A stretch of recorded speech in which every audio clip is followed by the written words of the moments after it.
Oh crap, my microphone's been live. Good evening, everybody.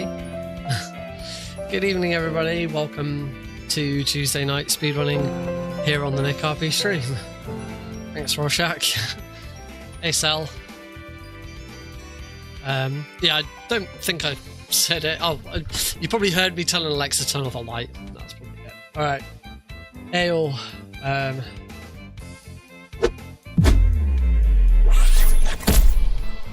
Just gonna pause stuff over there. Hey everyone, I can already see the numbers on the channel. So I know there's plenty of people here, so I'm not gonna like hold off or anything and wait, because I know there'll be people here who just want to know what the news is and then want to head off. Long-time fans of the channel will know about stuff in the past. We'll know about a certain someone.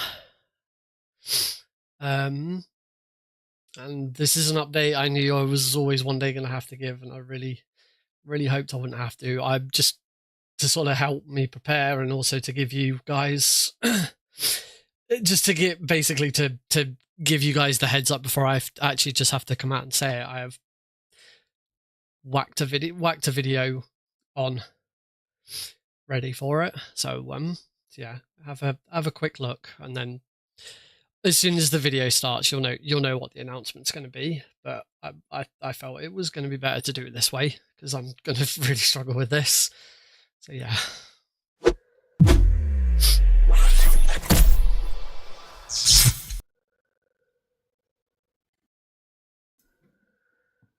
Eli.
Didn't think it was just going to loop. Didn't think it was just going to loop.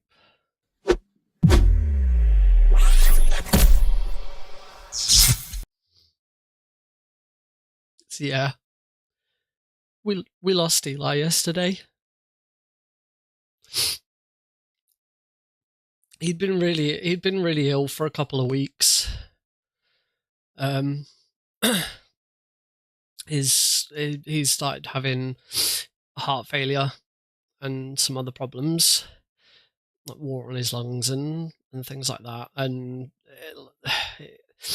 there was things we could have done, but nothing was it wasn't gonna improve anything. So yesterday we took him to the vets one last time. It was kind of booked in, but yeah, we had him put to sleep. Heidi and I were both there with him. Yeah, it's just really sad. We've had Eli for 5 years. We got him during lockdown. He was the best cat. He was the best boy. Obviously, he became part of the stream. I know he didn't turn up on camera very often. But obviously his logo's there. And he obviously we've got the Eli animation, the channel rewards. None of that's going anywhere. He will remain part of the stream. So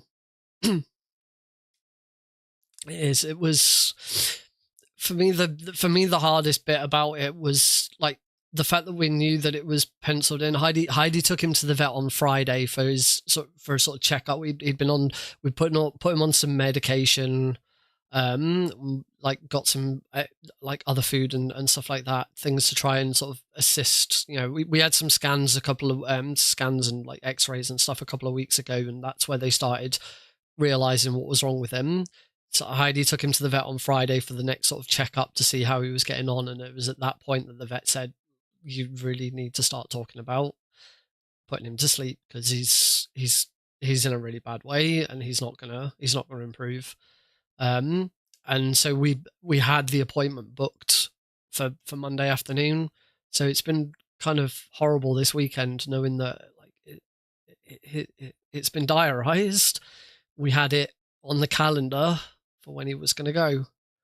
I wasn't at the appointment on Friday, but then we both took him yesterday, and and yeah, I had to get the vet to tell me straight. I said, is there any harm in just bringing him home, making him as comfortable as possible, and just letting him carry on and go when he's ready? And the vet was like, no, he's suffering. He needs to.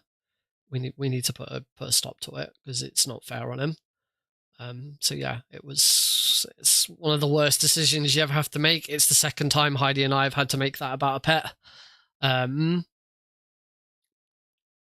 But yeah, we did, and they took him into a back room to put his catheter in.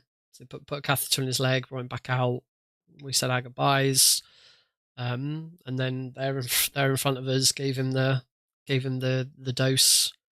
Yeah, he just sort of flopped over, fell asleep, and within seconds. I didn't realize it was so fast. I didn't realize it happened so quickly. But yeah, he fell asleep, and within seconds he was gone. The vets have been really, very, really, really kind to us. He's still there.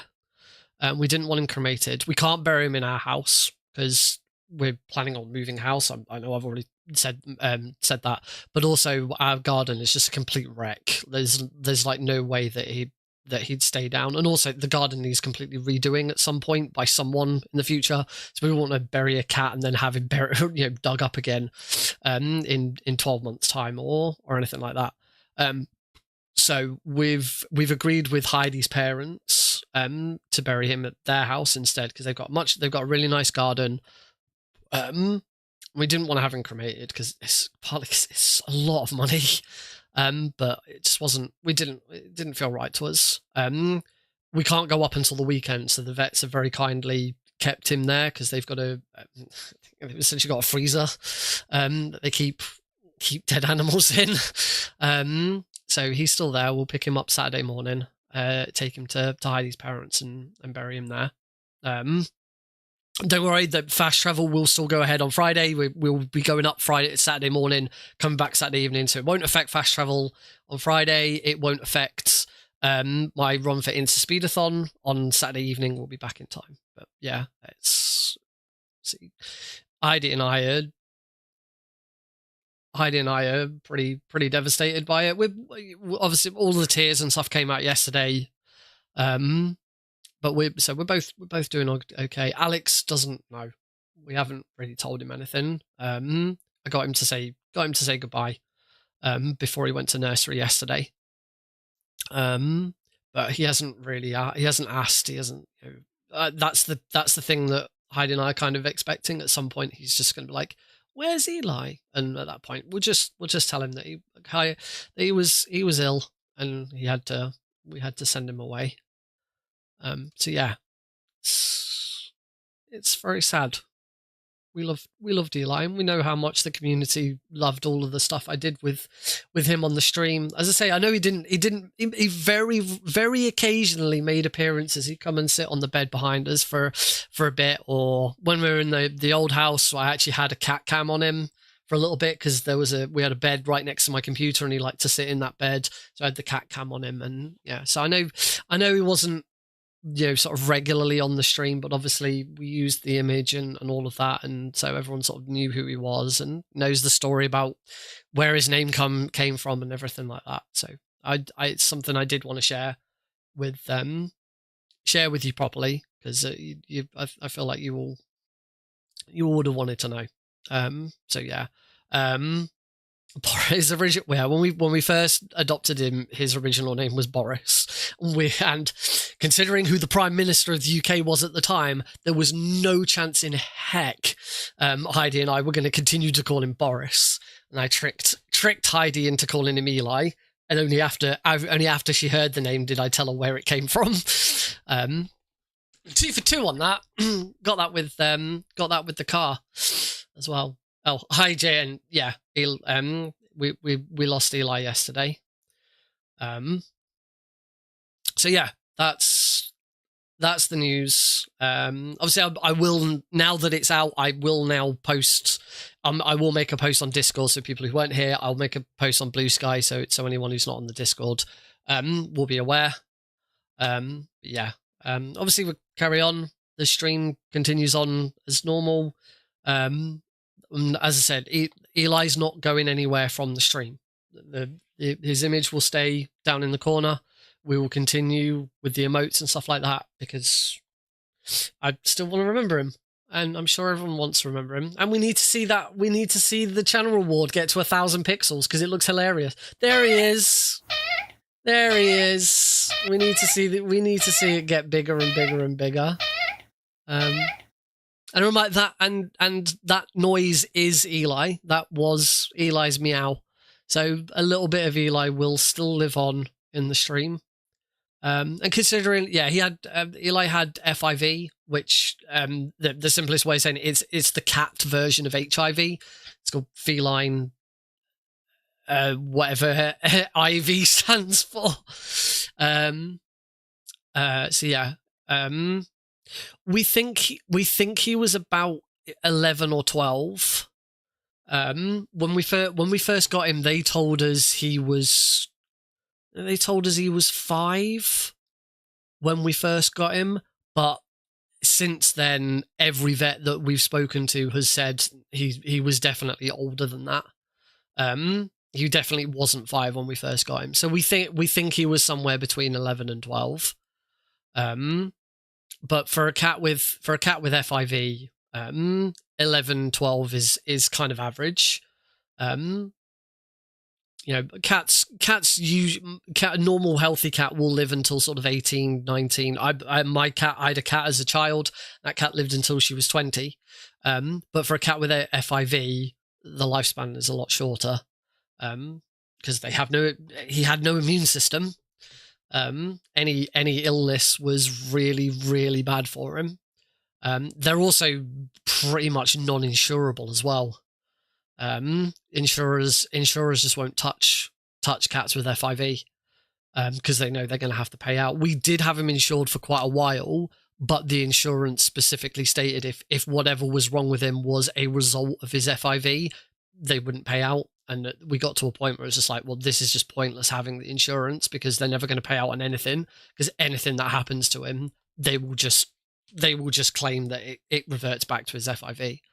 So he was a very expensive cat. And we're still paying for some of the treatment that he's had lately. So yeah, please keep your subscriptions. Please keep your subs and super chats coming in because every little helps. Genuinely, I did get a payout the other day, so that has helped a little bit.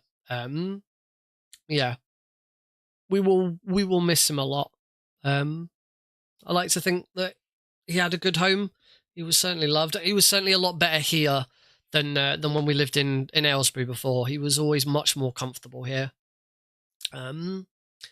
Yeah. We loved him. So, it's not. I know it's not an alcoholic beverage, but to Eli, rest in peace, buddy.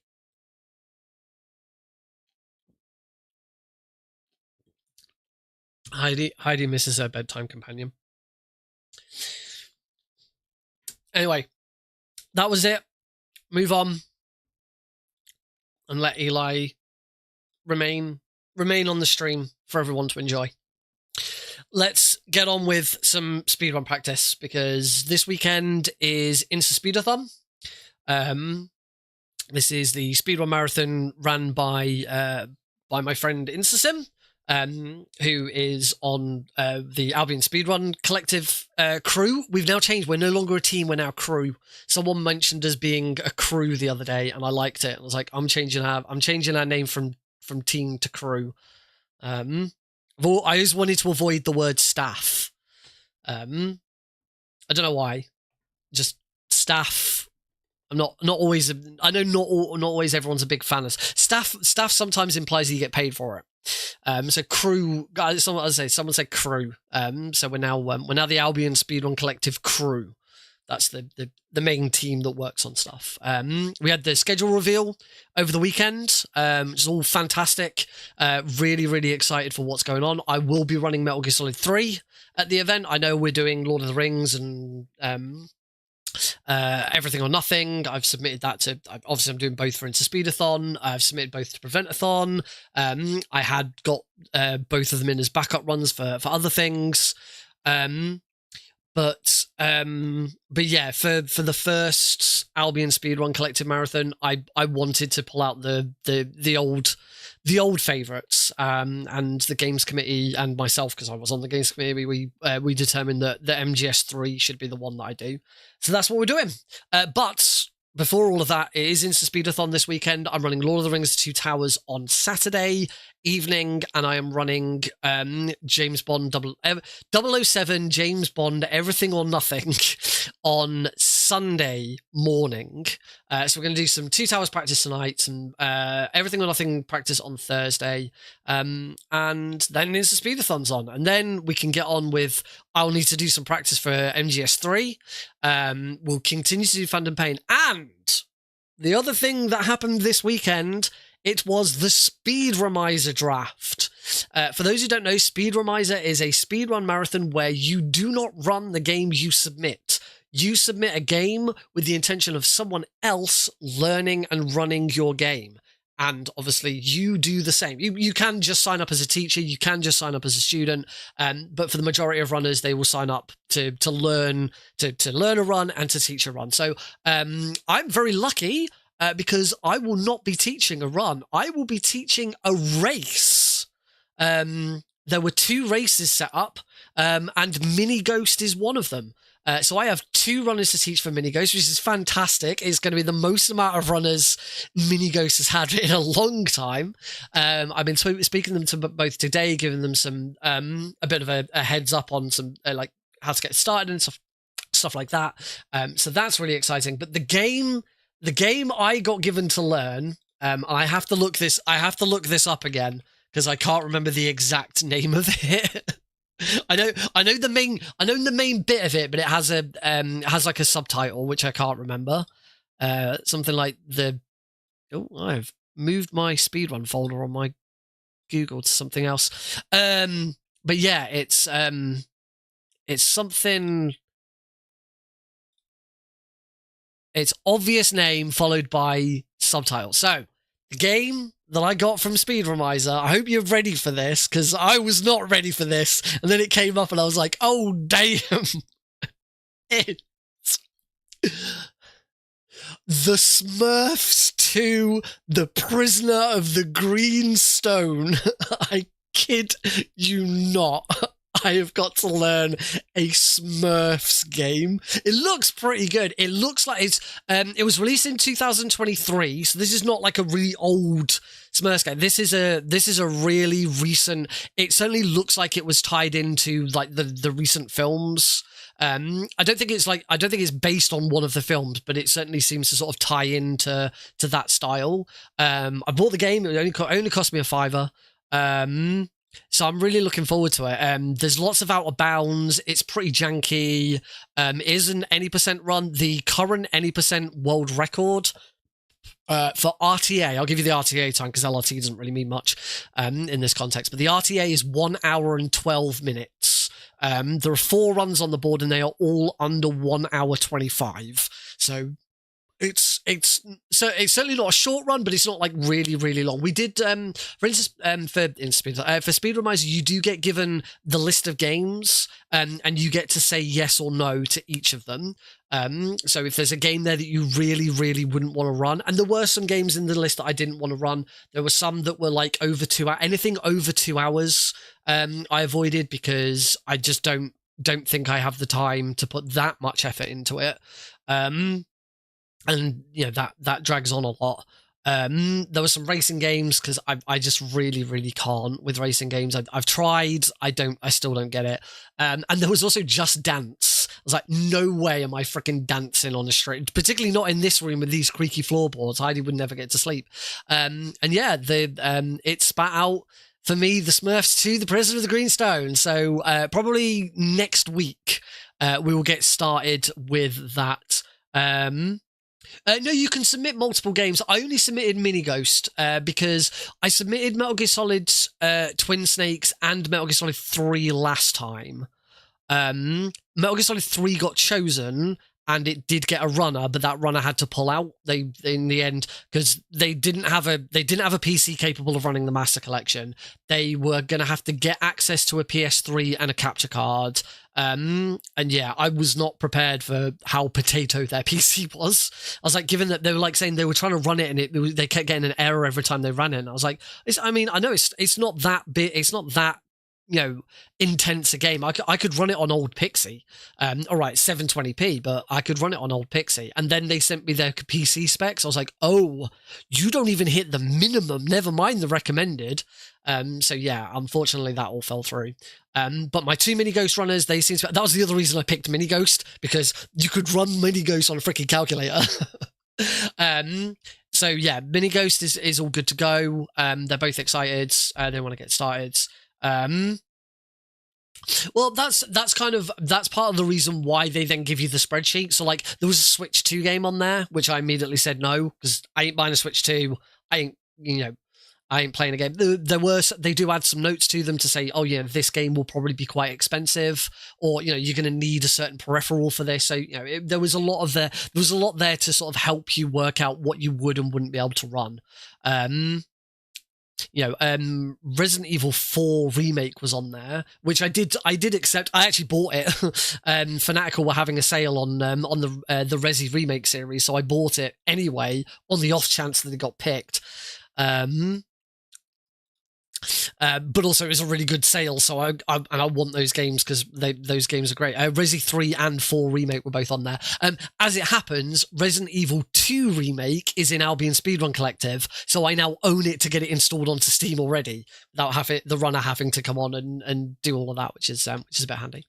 Anyway, let's actually get on with tonight's run. So let's flippy flop on over to our usual screen. Yay, it did load up. It is up. Although I did pause the emulation to... there we go. Out of interest, do you remember how many games you selected? I don't, but I can tell you because I still have access to the spreadsheet. Because what I didn't want to do is I didn't want to go through and just look at all of the games and purely just based on, oh, I wouldn't want that, or I wouldn't want that, oh, I don't want, because that's not really for me that's not really in the spirit of it. The idea of Speedrun Miser is you don't know what you get. Oh, I'll turn the game capture down a little bit. That's very loud.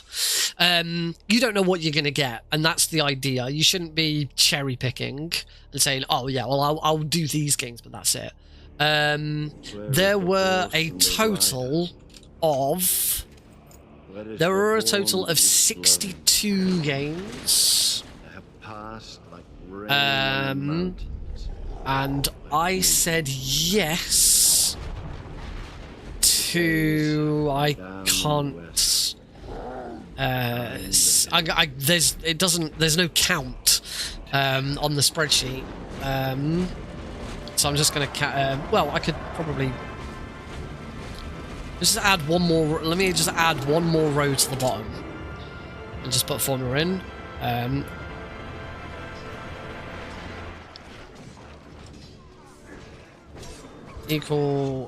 Equals counts if range, column A, and criteria true. 44. There we go. I also didn't go for horror. Some horror games I was scared, like the 2 Resident Evils, I was fine with those. There was Amnesia on there, which I did not go with because no, I can't do that. Yeah, out of 62 games, I said yes to 44 of them. As I say, it's mostly racing games, anything over 2 hours. And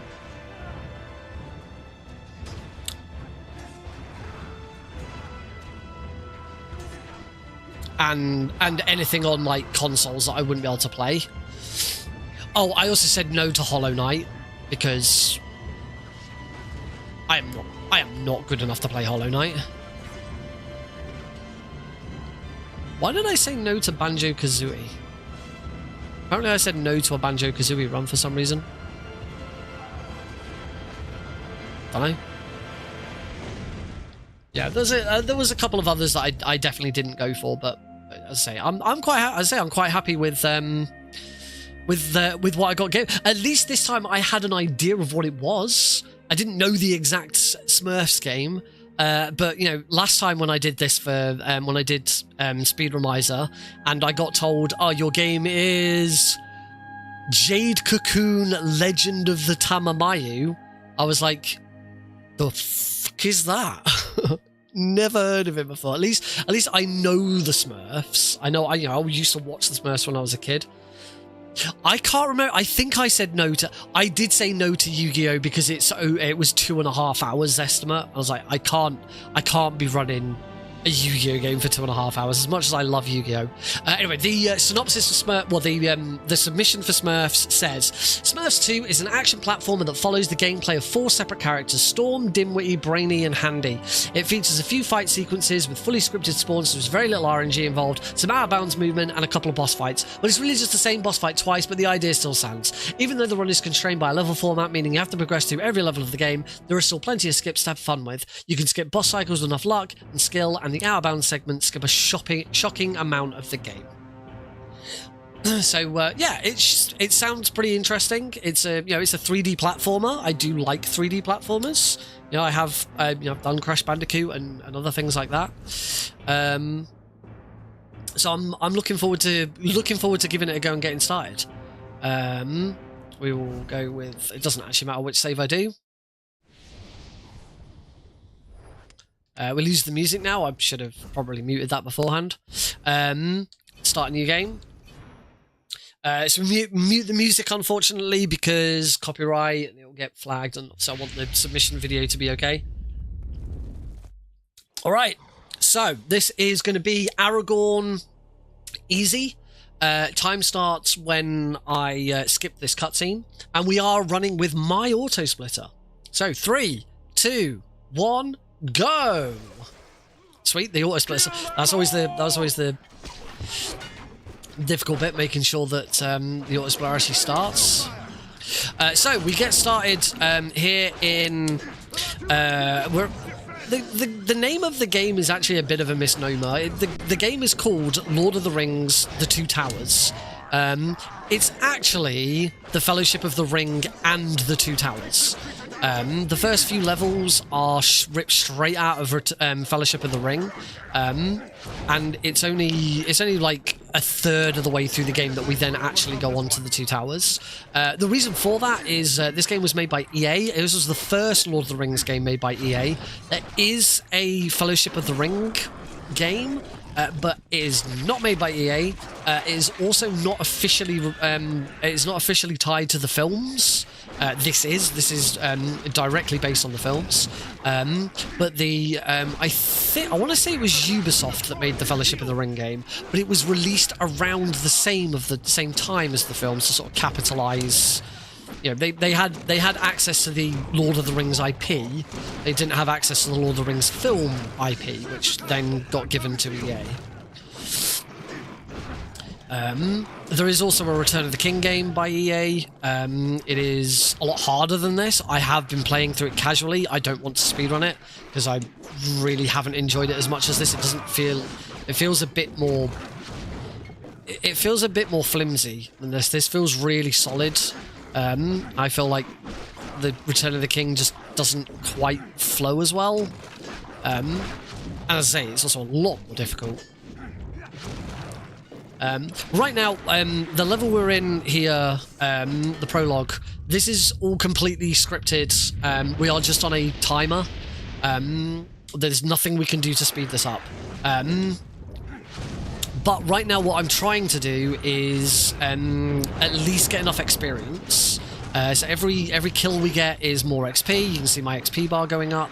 I'm trying to get into... There we go, perfect. Because now everything I kill will be a perfect kill. And perfect kills give more experience. We want to try and finish the level with about 5,000 XP. XP is used to level up. It's also used to purchase new abilities. And there are very specific abilities that we will be taking throughout the run. We currently have all abilities unlocked in this level because we're playing as Isildur. This is a flashback to actually before the Lord of the Rings. This is like several hundred years before Lord of the Rings this level takes place. This is Isildur, the King of Gondor, fighting off the invasion from Sauron. And here is Sauron, and there's the ring. This is the whole Isildur defeats Sauron, Isildur won't relinquish the ring. And it keeps it, and then eventually the ring goes to Frodo, because Gollum, because Bilbo, because watch The Hobbit. Don't watch The Hobbit, because it wasn't very good. It was on recently. Heidi and I watched the end of it the other day. Well, the second one. I didn't see how much XP I got, so I'm just going to hope that it was good enough. So now we now swap to Aragorn, and we take on Weathertop. This is the only mandatory Aragorn level. Oh,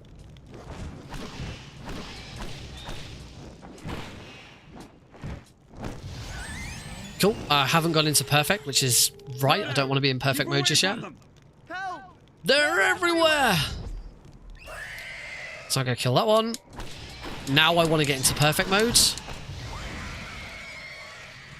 Relight my fire. Because now that I'm in perfect, I'll be able to kill these final two ring wraiths really quickly. Frodo gets stabbed.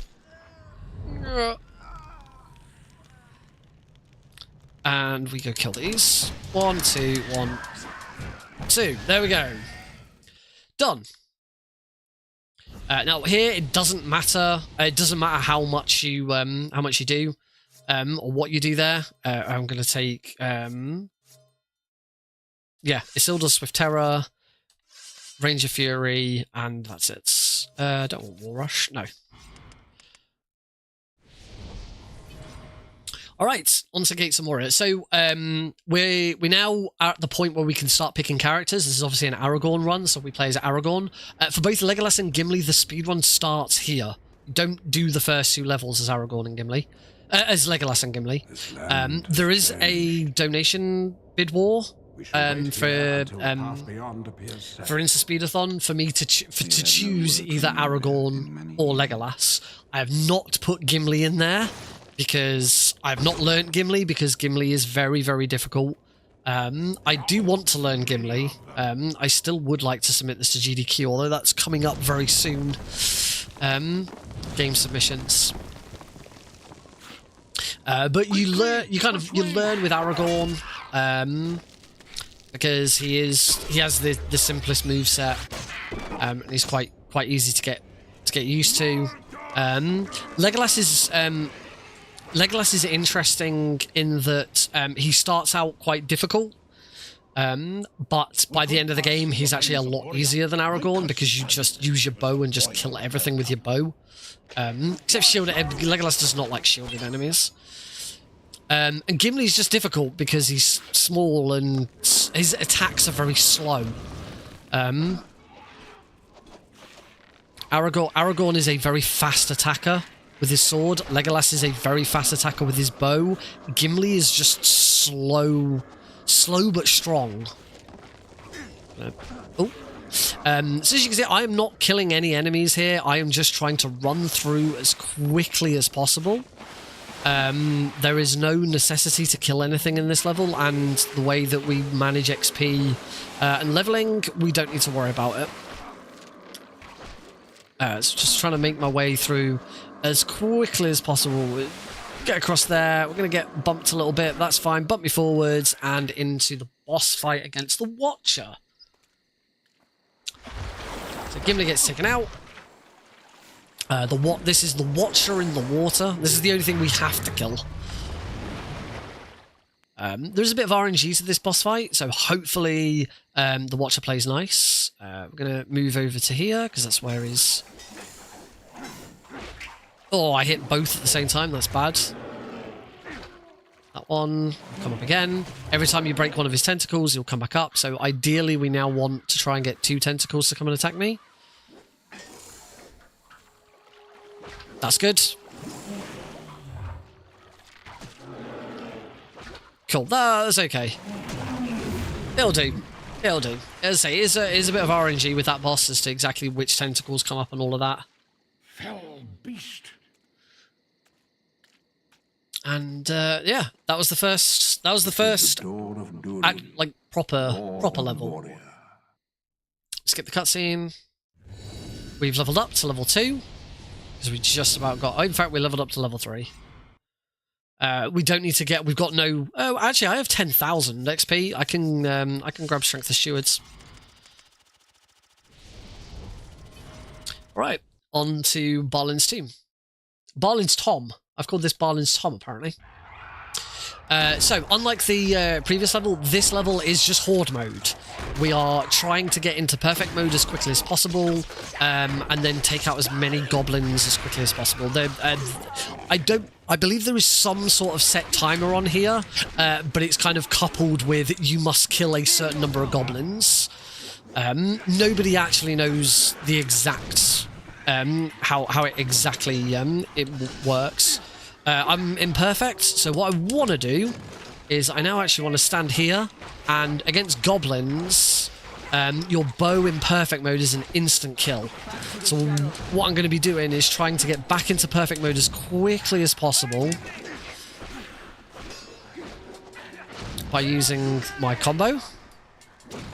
Take out any shielded enemies, and then just let her rip with the bow. Just try and take out as many enemies whilst I'm in perfect mode with the bow. That's over. Perfect mode doesn't last very long. Come on. Shielded enemies are just really annoying. There we go, I'm back in perfect mode, so now we'll just stand here again and try and just bow. You're going to need to die that way. And again, we just rinse and repeat. There we go, that should be perfect. And bow.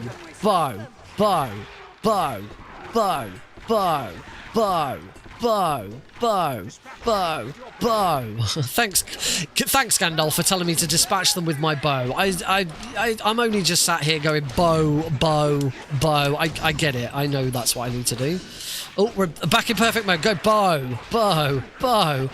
No, stop it. I need to bow. No, shield enemies. Go away, shield enemies. I need to bow.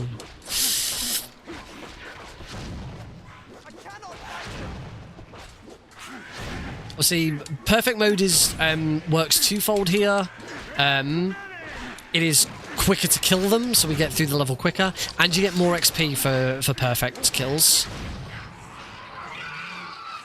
So now the cave troll turns up. If I'm in perfect mode, I want to go over and hit him straight away, which I'm not. So now we're just gonna 1, 2, 3, 4. Just keep hitting him. There we go. We want to get into perfect mode into the second bit, because one big charged shot here, or 2 big charged shots here, will kill him whilst in perfect mode. But unfortunately, I lost perfect mode because the goblin And there is RNG here, so I'm just going to try and hit him with as many there we go, as many charge shots as possible. Not too bad. Could have been a little bit quicker at the end there, but we're all good. And I did level up. Nice. So level 4, we now want to take Rohan Bow, and we want to take Rising Attack. And we go straight into the next level. This is the Aemon Hen. This is the last level of Fellowship of the Ring. Frodo carries the fate of us all. So this level, every level feels very different in this game. The way that you tackle each level is slightly different each time. So this level is an interesting combination of, we want to get to the end as quickly as possible, but we have a set number of Uruk-hai that we have to kill. You can see the number in the top corner. Against Uruk-hai, I do not perfect every time with the bow. I still want to get into perfect mode as quickly as possible, because we still want to be trying to get perfects. Fight. That is a really nasty one. We must defeat these Uruk-hai for Frodo to escape. Nice. The archers, however, are single shot kills, so we'll kill them nice and quickly. There might not be single shot kills with my bow, but they are with my sword. So that's the other thing. I want to get into perfect mode and then just one slap, one fast slap, and they go down. Try and kill these archers before perfect mode wears off. 2 out of 3 ain't bad. Want to try and kill some more here. Oh, hit. Bam. Ow. Nice. So I'm going to slap you. Slap you. I'm going to move very quickly here so that whilst I'm still in... There's 3 archers here. So I'm still going to be in perfect mode to... Ah, I got one of them. Okay, it saves me some health by doing it that way.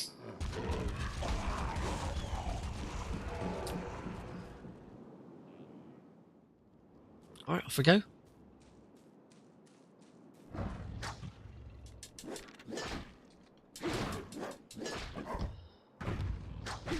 Ow.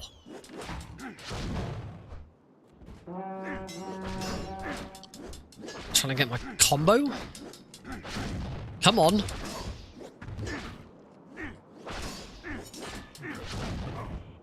Oh.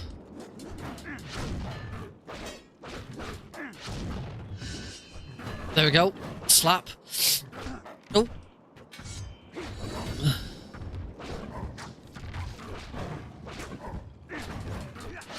That's good. I'm a little behind on kills here, so sticking around here to try and get some more is a good idea.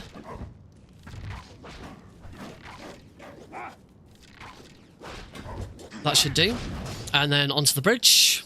Get surrounded on the bridge. Frodo! They must not surround us! And then again, want to try and get back into perfect mode as quick as possible, so they can just slap, slap, slap, slap, slap. More here, slap, slap. We want to try and be as... This is the end of the level. There we go, perfect. The last one dies as we're at the end, so we're going to retake control and immediately... And it... Oh, it looks like I just dropped out of perfect. If you can be in perfect mode during cutscenes and stuff, perfect pauses the timer for it. If you can be in perfect here, it means this is only 1 hit to get into the next stage. So it's going to be 3.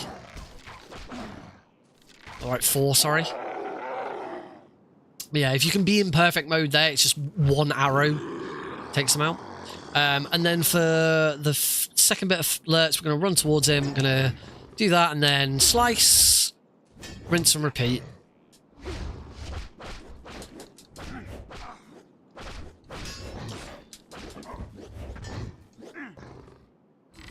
There we go, done. There's just one other really annoying Uruk-hai always gets in the way. But it looks like, assuming this continues, I'm going to be on PB pace. There we go. So yep, most number of kills we got were perfect, so that's always good. That's a really nice level to be at. We'll take Strength of Isildur, but that's all we need at this point. Alright, we move on to the two towers. We start in Fangorn Forest.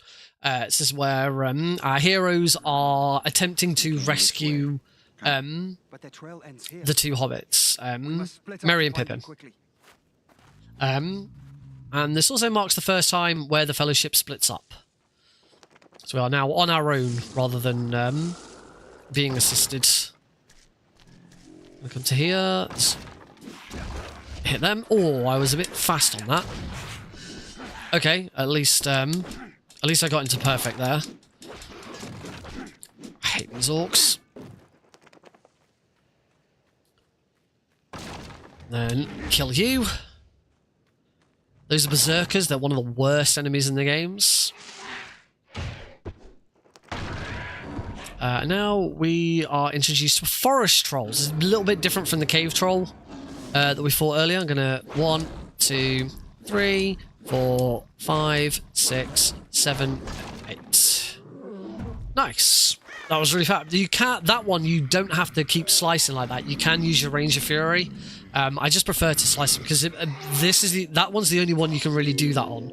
The rest of them you all need to keep doing that attack, and I just prefer that. And that was a gold split because I managed to get the 8th attack in to destroy the fence, which was really nice.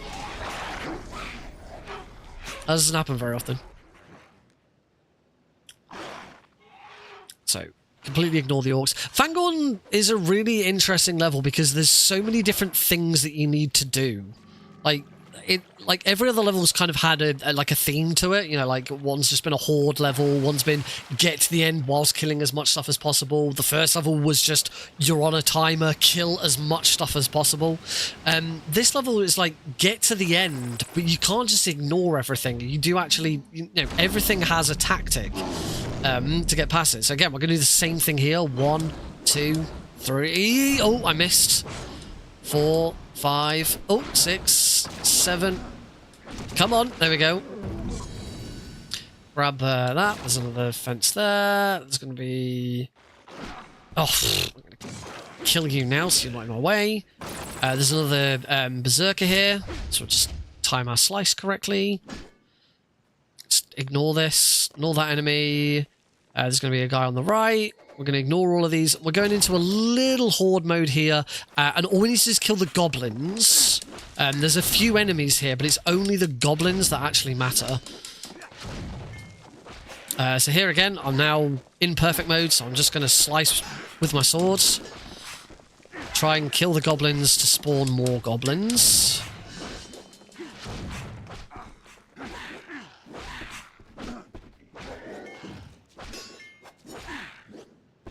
Looks like the goblins have... Oh no, there's one goblin there.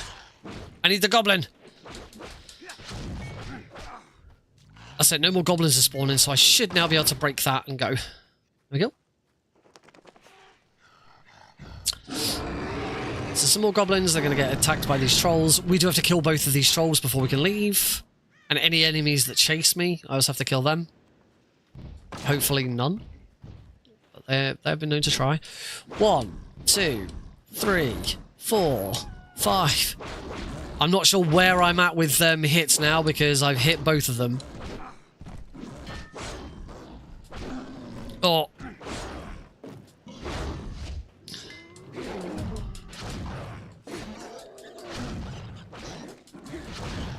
Luckily the trolls have a nice tendency to wait their turn.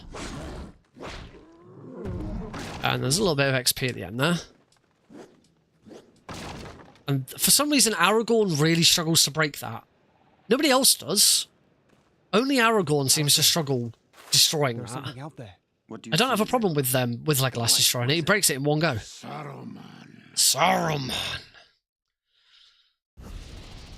So, plenty of XP. We're at level 6, which is really good at this point. We really want to be at levels. In fact, I'm very, very close to level 7. I'm way ahead. I did take extra XP at the start, which I don't usually need. So we're going to take that, and that, because I can afford it. Wow!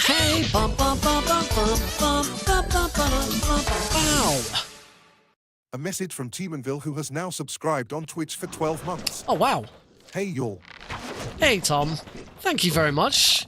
Wow, a whole year of subs. That's amazing. Thank you, dude. I hope you're good. All right, we move into the next section of the game. This is Rohan. So he's not dead, so we'll perfect him. Save everyone that we can, or this village will fall. Also, we get full voice acting in Two Towers. Return of the King does not. Return of the King kind of has half and half. I discovered earlier that there's that in there. Oh, this one's not dead. That's a time loss. Now we just have to wait for Gandalf. Gandalf here is RNG, so what he'll do, he's just... Oh, he's good. He's done the fast one. Fast... As we progress through here, this is one of the first levels where we actually have a game over, a mission failed parameter. You can see that there is basically a health bar. Get out of my way! There's basically a health bar for the village, for the villagers. So the more I dilly-dally, and the ones that I don't... Oh, thanks, Tom. And so the ones that you don't help, that meter goes down. So I've already deliberately ignored a couple. These ones I don't. Oh, there is another Urukai here who I'd like to try and... There we go, perfect. So this can be deliberately not... Let's try not to get into perfect mode there. Because I want to be in perfect mode for... there's going to be a berserker up there. I really don't want him to kill them.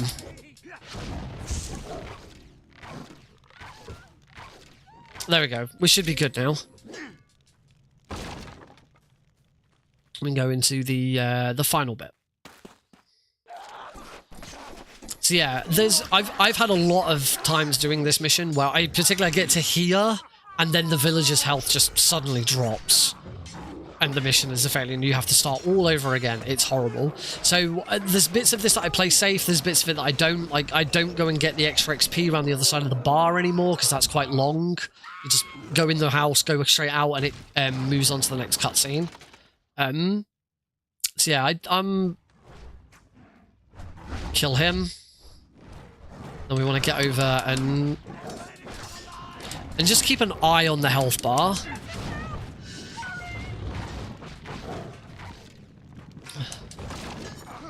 There we go. They're safe. We're good. We're through the level. There is some more XP there, but it feels like the level's come to an end. Eventually, there we go. Done all you can here. The survivors will make for Helm's Deep. Cool. Still have work to do. I will come back to you at the turn of the tide. And that's the first of 3 Rohan levels. I am already level 8. I am ridiculously far ahead on XP. This is stupid. We want to take Isildur's Judgment. We want to take Wrath of Numenor. We want to take we want to take Gondor Bow, but I don't have enough. Yeah, I am ridiculously ahead on XP. This is this really is stupid levels of XP. I've only taken 2 extra bits. 2 extra bits of XP that I wouldn't normally. It does show how much it can make a difference. This is the next level. This is another get to the end as quickly as possible, but unlike all the other ones, we can't just run through without doing anything. because there are too many enemies.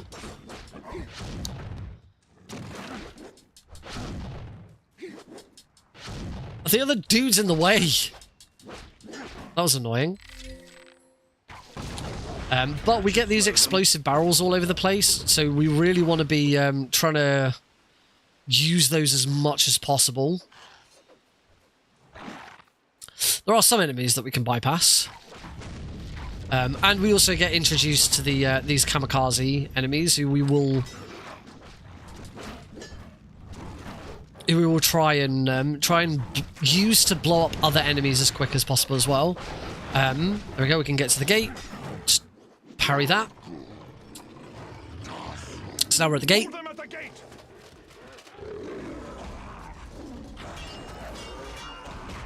This is a level where it is very easy to die. Oh, if you're not careful because of the exploding guys.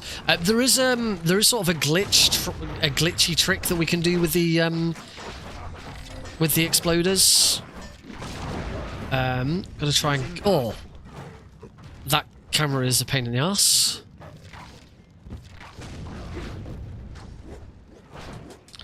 Let's just try and.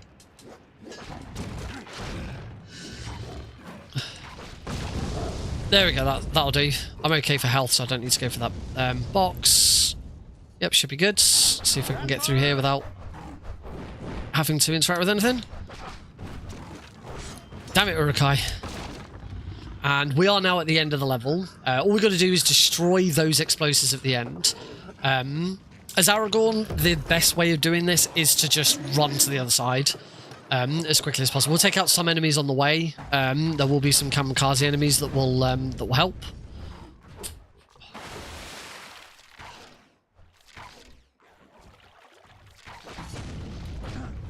I'm gonna try and duck backwards like this to get out of the way. He took out one of the shielded enemies. I do need to get through you. There we go, and just ignore everything and just slap. As Legolas, you can actually you can use your bow from a ledge rather than having to run all the way over. But Aragorn's bow just isn't strong enough to deal with it.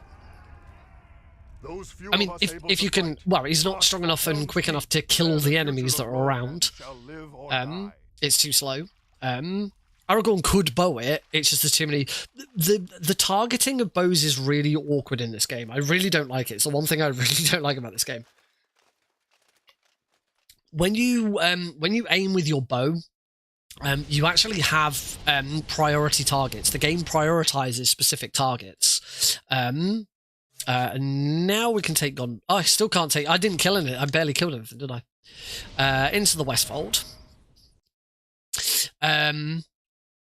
Yeah, we so I don't know the exact order of priority, but typically ranged enemies will be targeted first, and then explosives, then the kamikaze enemies, they will be targeted sooner. So it is very possible. I forgot about that. It is very possible to have an enemy stood right in front of you that you cannot kill with your bow because your character is just refusing to aim at them.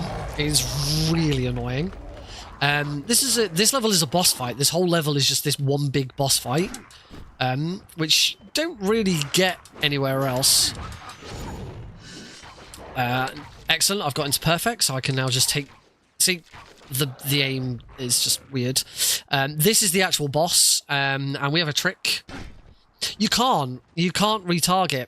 Whenever you try and target, it will just prioritize the specific enemy that it thinks is next in the priority. Get him to go up there and slice. Ooh, hopefully what you want to try and do with that is hit him with the back of the attack as well. So you swing for the front and then hit the back. You always get a ton of XP for that level, so we can get our final strength of the Argonaut. Oh, I didn't actually have enough for Gondor bow. That was silly. Oh well. I should have prioritized Gondor bow there. Alright, on to Deeping Wall. I'm going to change it to Deeping Well now. This is probably the most unique level in the games. This is Helm's Deep. This is kind of the flagship level. This is the, you know, when you think of this game, this is the level that you think of because it's Helm's Deep and it's the ladders and all of that. And we have a very specific strategy for dealing with this level. And you can probably see what the strategy is as we go along. You may also notice the live split and how that looks, and yeah. So I'm not showing a PB or best for this level. Maybe I haven't. Maybe it's because I haven't. I don't know. Something wrong with live split. I'm probably looking at IGT or something like that. So yeah, this level is an 8.5 minute auto scroller. There is nothing you can do to speed it up. The only speedrun tactic for this level is to not kill anything, because obviously at the end of every level we are awarded points based on how many enemies we kill. The more enemies we kill, the more points we get, and the longer it takes to display that score. So for the next 8.5 minutes we are running around the top wall, killing nothing and just kicking down ladders to avoid being overrun. I've already got a kill. I kicked that enemy off and got an excellent. I mean, actually, ideally I could still do with the XP to get Gondor. I really should have prioritised Gondor Bow. It's stupid that I said earlier that I was like ridiculously far ahead on XP and I actually don't have the final upgrade because I stupidly took the wrong thing. Gondor Bow would be really helpful in the next level, because the next level is I am actually going to kill some enemies to try and get enough for Gondor Bow, because the next level after this is also an auto scroller, but you can speed it up by being fast, but it is just horde. It is a horde mode. Whereas with others, with other horde mode levels that we've done, it's been a horde mode of, you know, just you kill as many enemies as you can, and it's quite random. This horde mode is very scripted. Every enemy wave that comes out, as long as you take them all out quickly, every enemy wave that comes out is scripted and set, so there is an order to it. I'm trying. There you go. I'm trying to kick the enemies off because you get more XP for a better kill, and kicking an enemy off a ledge is automatically an excellent. Doesn't matter how much where your meter's at, it is automatically an excellent if you kick an enemy off a ledge. So I'm gonna do it again. Oh, kicking an enemy off a ledge. I think he's dead. He's dead. Kicking an enemy off a ladder before the ladder has come up does not count as a kill. But it looks funny. So yeah, we'll just try and get through this. There's going to be Urukai and stuff later, so I've got plenty of opportunities to get some more kills and try. I only need like 300 XP, so it's really not a lot that I needed.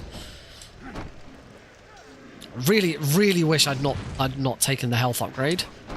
So the bow upgrade is very much needed for the next level. So yeah, this is it. I say I believe it's 8.5 minutes in total. I do have sub-splits on for this just because I was using them for testing and I've just kind of left them on. But there's not really much need for sub-splits for this level because it's all timed. The cutscenes will happen at the exact same, unless you pause it. They will always happen at the exact same time. And obviously, it just doesn't feel the same without the music as well, where you have to turn the music off for copyright purposes.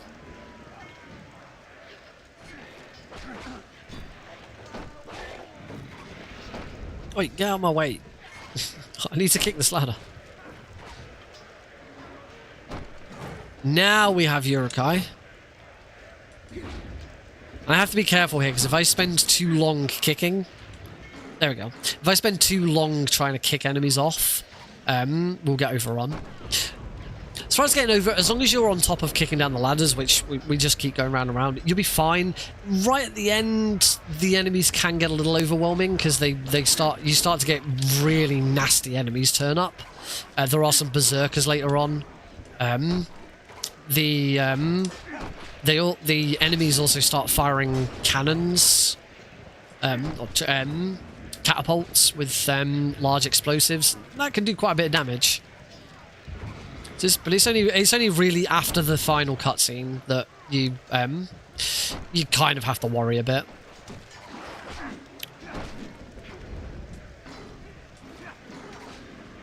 I haven't got this lined up properly to kick it. There we go. Kick! Another excellent.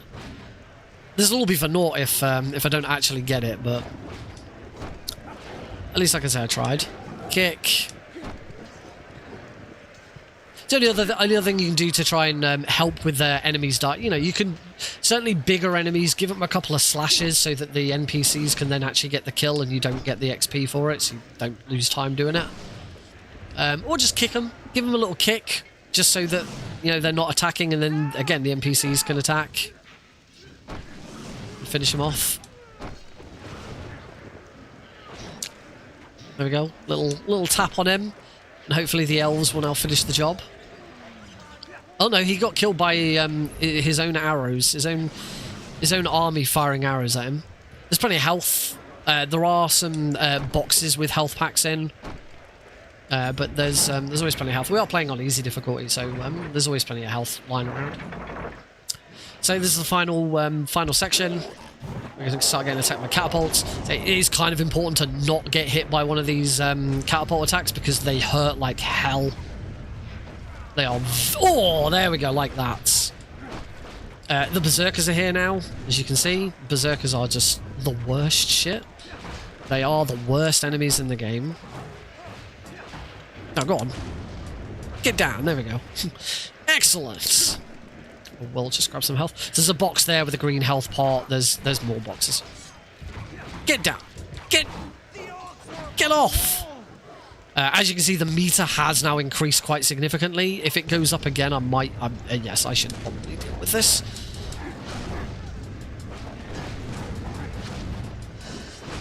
And I can get some perfects here, so...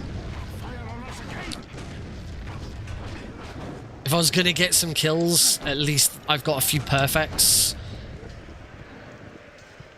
We are nearly done. Say the level will just end eventually. So I think it's 8.5 minutes in total. Yeah.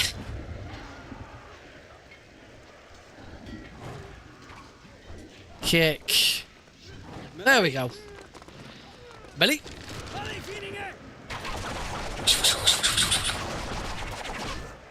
There you go. About 1 minute 30 into the final split of this level. They're falling back. Is over for now. I got 19. Then we are a level. We'll see about that. So, did I get enough XP to be able to afford Gondor Bow? I did. Lovely. More than enough XP. I did not need that much XP. But that does help. We've now got every upgrade that we need, and we go into Reached Wall, which has not split for some reason. We cannot let them near Nope, the that... glittering cave.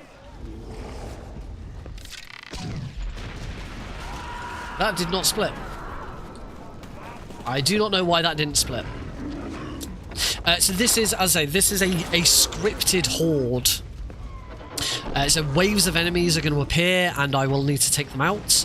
At first, there's just a lot of kamikazes, so we just want to stand here with the bow, take them out as they approach, try and chain them if I can, because obviously that limits ammo. I can't go too far forwards, so those arrows that are there, I can't grab them.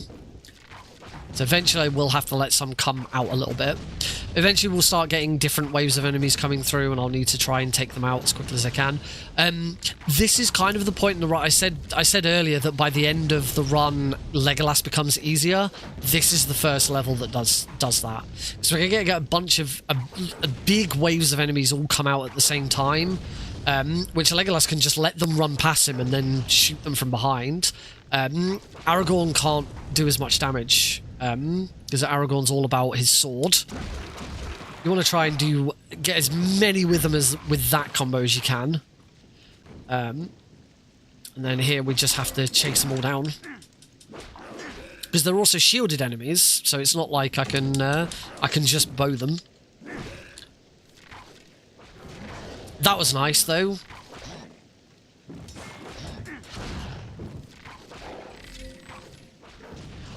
There you go. There was a really good example of what I was talking about earlier about priority. You saw there that I shot that orc with one hit, and when I went to queue up the next hit, I'm just going to do that, take a bit of damage to kill them. When I then queued up the next hit, it immediately aimed at the kamikaze enemy, because the kamikaze enemy has priority. Oh god, this is a horrible wave. Oh, nuts. Oh. That's good, that kills all of them.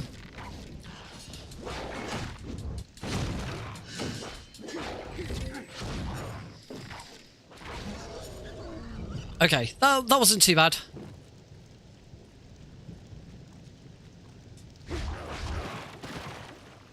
Oh, missed. So there is a trick with the kamikazes that I've not done yet. I haven't really needed to. But if you charge your fierce attack, this attack and hit them with it, you don't take damage when they explode. I haven't needed to do it yet. Oh.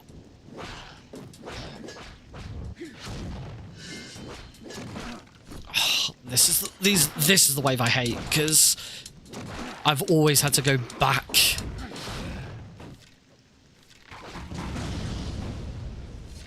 And if you don't kill the enemies quickly enough, eventually you just get wave after wave of oh my god. There we go.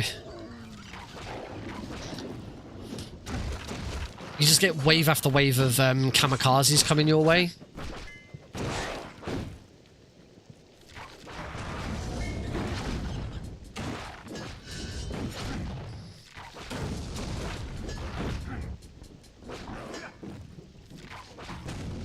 Alright, the Urukai are here, so it does mean we are progressing.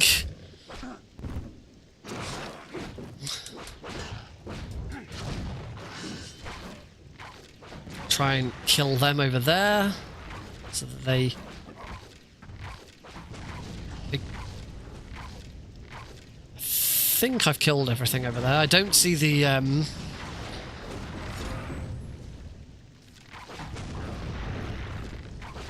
I don't see the door getting attacked.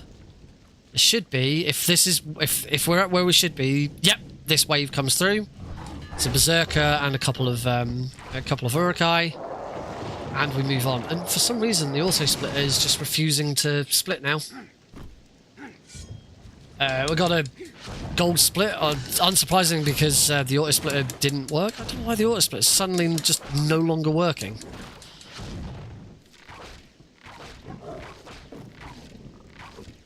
I think I've killed everything. Oh, that was nice timing.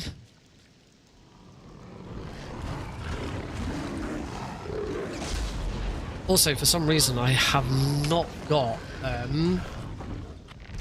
global hotkeys on. There we go. You see, I did not take any damage from that. Here, we need to let this troll come out so that I can actually deal damage to it.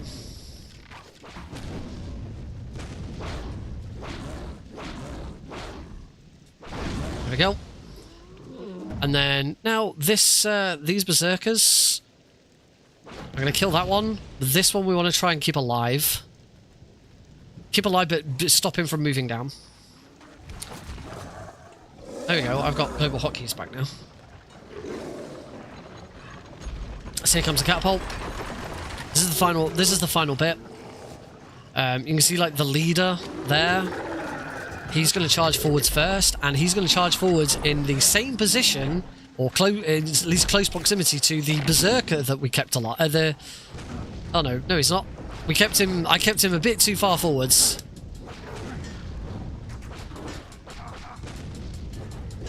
Okay, he's dead. Here, we want to try and avoid the enemies as much as possible. Oh, that's annoying.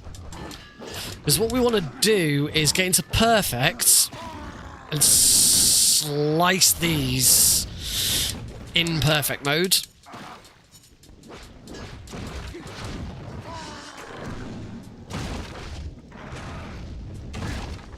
If I can get the third one. No, you dick.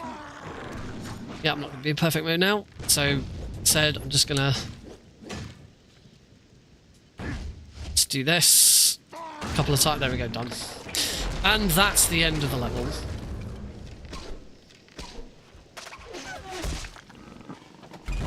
We have a little bit of a cutscene to watch. And then, of course, we've got a very, very long...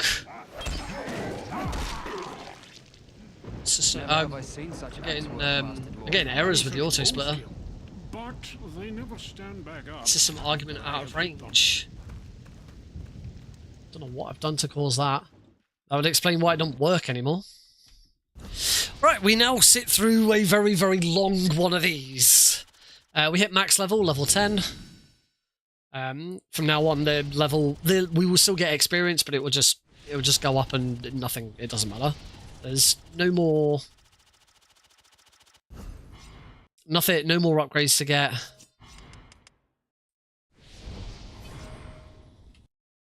We move on to Hornberg Courtyard. This is the final level. So this is kind of an arena horde mode. We do have to kill enemies as quickly as possible. We do have some mini objectives to do in the middle of it. But it's all within a very contained area. There's a load of shielded enemies here, so as soon as I can get into my stride, we will just be using Isildur's Judgment to dispatch enemies as quickly as possible. Later on, when there's not so many shielded enemies, we will try and get into perfect as quick as possible. And then try and snipe from the sides. But at this point, there's just no point. There's so many shielded enemies. That's the one thing bows are really bad against. The other thing we have to fight against in this level, and a lot of levels, is the camera. The camera has a tendency to want to shift awkwardly. So right now we're waiting for a cutscene to happen. Try and get over to here. I want to be near the stairs, if I can.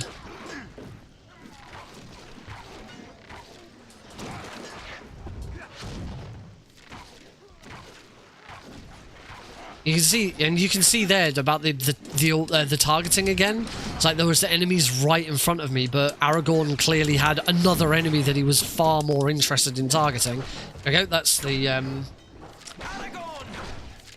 I've lost loads of time. Not a huge surprise. Splits are a little. Oh! As soon as we get that cutscene, we now need to go up. Try and ignore the enemies. And head straight over to the other sides. There we, oh, lovely.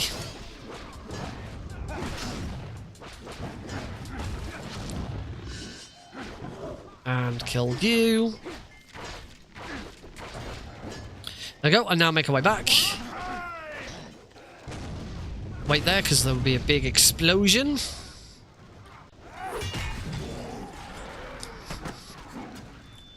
Swing. So the Uruk-hai are going to get past. Uruk-hai have now turned up. They get past Gimli. Now let's go back down and do another bit of horde. Another bit of horde down here. If I can get past the bloody enemies. Get out of my way. Thank you. So many enemies in my way. So here, now that I'm in perfect, I can now just sort of stand at the edge and just bow. There's still a lot of shield enemies though.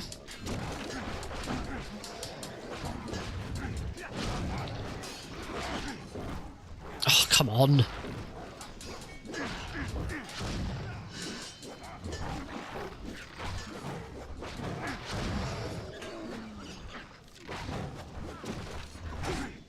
Ow.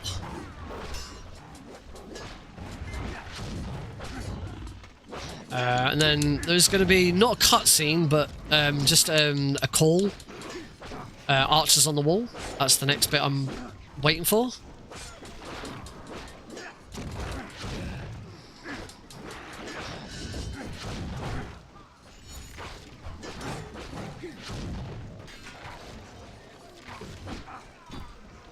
That call should come soon. I'm going to try and get over.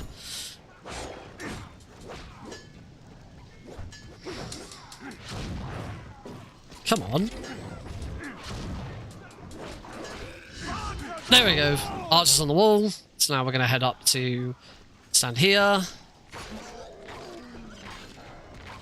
Try and kill as many archers as possible. Here, we do have the advantage of because Aragorn likes to automatically... There we go, Gimli said Aragorn, we can go back down.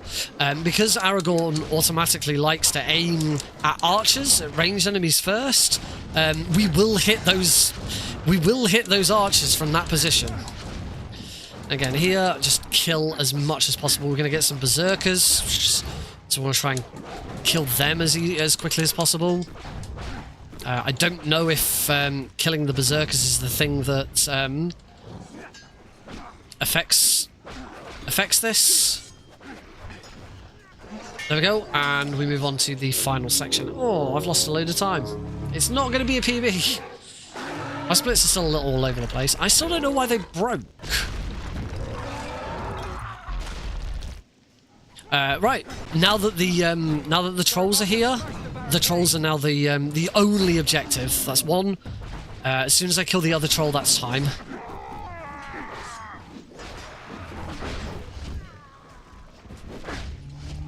Time. 53 minutes and 10 seconds. Only 14.5 seconds behind PB, which I have been playing this on my phone on and off. It's been like a month since I last did this on stream, but I have been playing this on my phone quite a lot. Same with Everything or Nothing. So you know, I wasn't expecting to be like super rusty or anything. But yeah, that was Aragorn. Not bad. Still like to know why the auto splitter failed on me. I have splits of all of these, so I don't know why. I must have one of my timers must be set to game time. Yep, there we go. The main timing method is set to game time. That's why.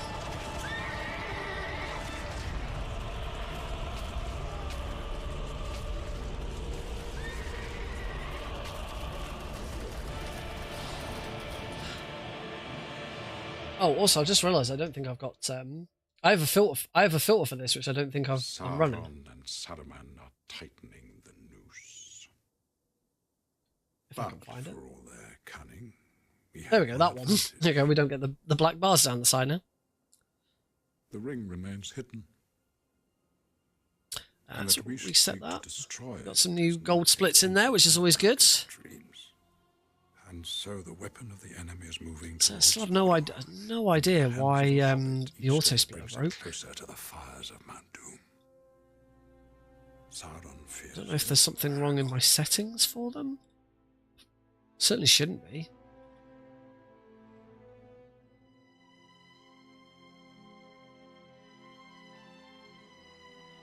It's also weird because I've actually added in since doing this run. I've added in an extra split at the end of every level, so you'll notice that it splits on every cutscene except the final cutscene, but you can set the auto splitter to split on the final cutscene as well, so that basically this bit is its own split, which I offered out to people, and people said we probably wouldn't, but like it was easy enough to add. So I don't quite know where the error came from, because it shouldn't. There was more there should have been more numbers in the code than were necessary. So yeah, I'm a bit confused, but oh well, it's not too much of a problem. Right. Let's have a go. Let's have a go at Legolas. I'm not gonna. We'll take a break after another run.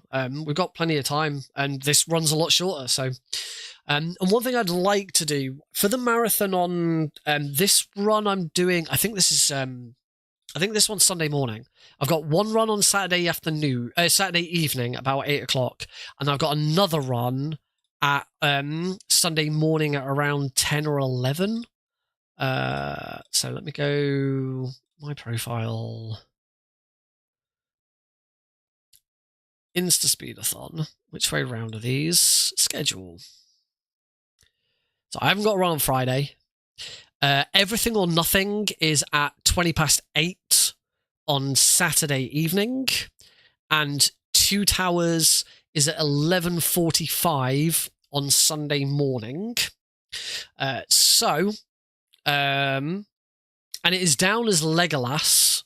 However, there will be a bid war to determine whether I play as Legolas or Aragorn. Now, I said before, Legolas and Gimli, their runs don't start with the prologue. They start. You go straight to Gates of Moria. But I want to check what the time of the run is. I put an hour for both of them. But if it's, I mean, how long? Gates of Moria for me started at 8 minutes. So the question is if I can finish Legolas, basically, if I can finish Legolas in under 50 minutes, then I can still do Prologue and Weathertop, and we can have the bid war continue as the run starts. So basically, we start the run, do Prologue, and as we go into Weathertop, that's where we call it and say, right, who's the winner? And then after Weathertop, we go, right, we're playing as Aragorn, or right, we're playing as Legolas. And we still do the first two levels regardless. I think in a marathon setting, that works really well. But obviously, if doing so means a Legolas run is going to take well over an hour, say, as you can see in my splits there, I start Gates of Moria 8 minutes 18. So as long as I am, I mean, well, I think the big question there is what is my Legolas PB? Legolas PB is 49 minutes. So that would be fine. This would still be sub-hour. So as long as I can still hit, basically, as long as I can comfortably hit Legolas in under 52 minutes, then we can do that during the marathon. We can still do Prologue and Weathertop regardless, and then we can call time on the bid war as Weathertop starts, because we'll need a little bit of time to determine. But yeah, let's give this a go then. So continue. Right, we're now gonna. Don't want to save. We now want to load. I've already watched all the cutscenes in that, so we don't need to worry. Load this Gates of Moria save that I've got. Just gonna. I've now put InstaSpeedathon over the top of all of my other windows, which I don't like. There we go. Cool. All right, now we can do this Legolas run. Hopefully the audio splitter just works. We'll find out in a second. All right, in 3, 2, 1, go. The audio splitter has not started.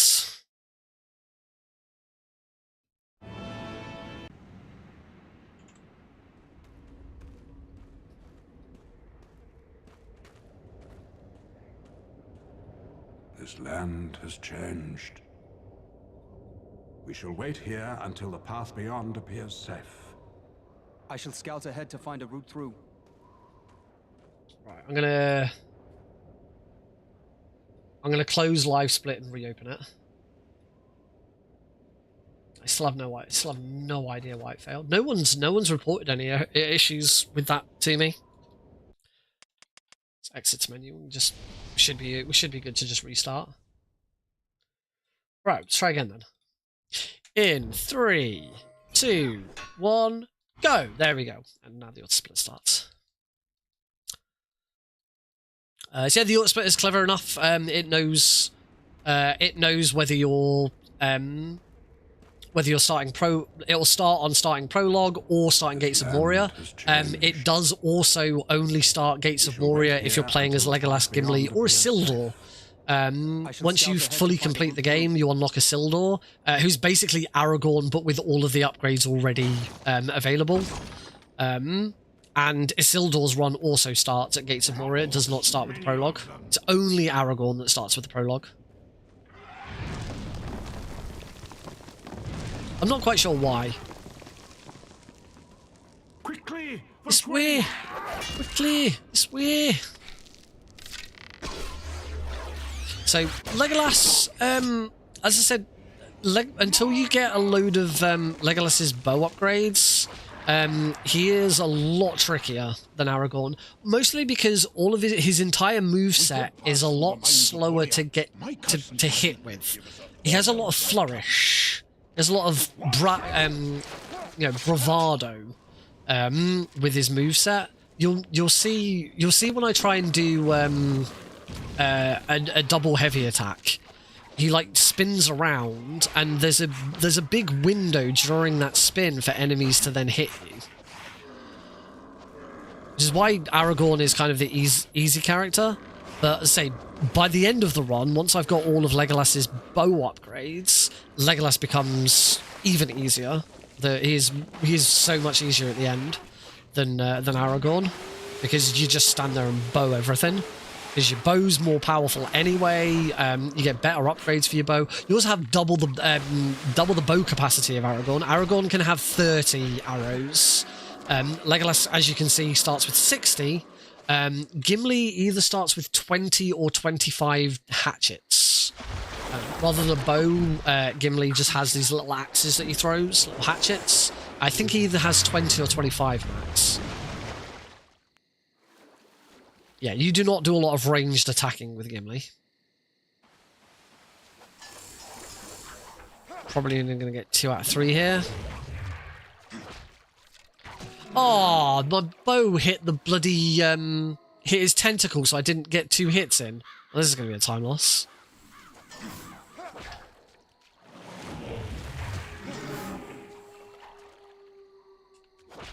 I was hoping another... Oh, there's another tentacle. Oh, this is really slow. RNG has not been very nice to me there. But that's the Watcher defeated. Fell beast. Gimli always goes in that mission. Doesn't matter who you play as, Gimli is always in attendance. If you play as Gimli, then he takes Aragorn along. There we go, level up. Legolas's upgrade path is a little bit different. We want to focus on bow first. We can still afford Elven Fury. And I should have taken Swift Terror. I desperately need Swift Terror. We're going to restart this run. Sorry, folks. We're going to restart because, yeah, I've taken the wrong ability. I'm gonna load game. I got to load completed run first. That unlocks all of the cutscenes, so we don't have to watch the cutscenes. Now I'm going to load Gates of Moria. And we start again. In 3, 2, 1, go! Whoops. Yeah, I said you need to focus on the bow. You still need to, your Elven Fury. Your first combo. Your first combo is the most important thing to have. We shall wait here until the path beyond appears safe. And then bow. Because the next level is the Horde. So here, once again, we're going to slice. Do that. There we go. Doesn't quite level me up just yet, which is fine. And then we just run through. As Aragorn, Aragorn, I don't usually take that upgrade, that bit of XP. You can do. Chow. Chow.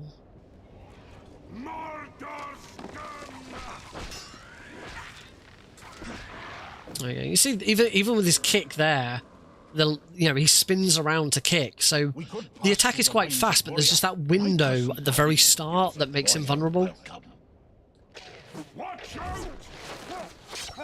Wonder Woman!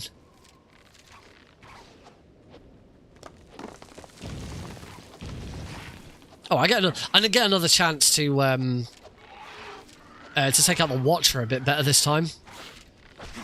Oh, no, I do not want to be. Ow! There we go, we're through. That was nasty. Just gonna block Block that. Go, Legolas, go. Kind of went the wrong way there, but that's okay. It didn't really matter. Sort of hug the edge of the water so that we can keep running. Just sort of hope I get nudged forwards by all of this. Just keep running. Just keep running. Oh, that was quite good in the end. Oof. Okay, apparently not. Right. Hopefully we can have a better Watcher fight. Creature.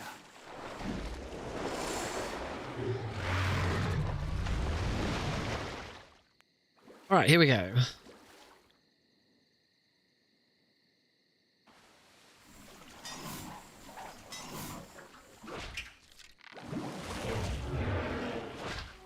That's nice. We've got another...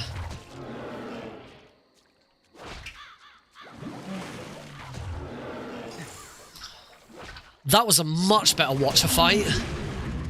Managed to get another tentacle coming up each time. That was really good. That was... I'm kind of glad I messed up and we needed to restart. Because that's so much better. This is the dawn of Durin, Lord of Moria. Let's get the cutscene. Right, make sure I take the right abilities. Right abilities this time. So we want Swift Terror and Rivendell Longbow. That's all we can afford. Alright. Yay, I did get it. That was a gold. Into Barlin's team. And exactly the same as Aragorn here. Try and get into perfect as quickly as possible. With Legolas, this should be a little bit quicker because he fires his bow a lot quicker than Aragorn.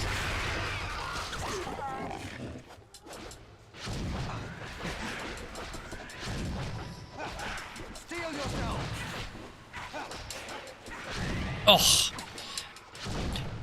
And here, now that we've got the combo, you can see here as well that the combo is just a little trickier to pull off compared to Aragorn.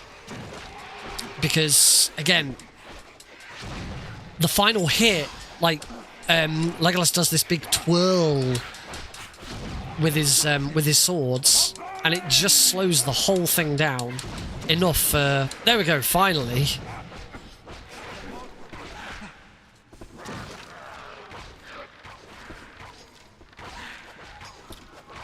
Did not get very many kills in there.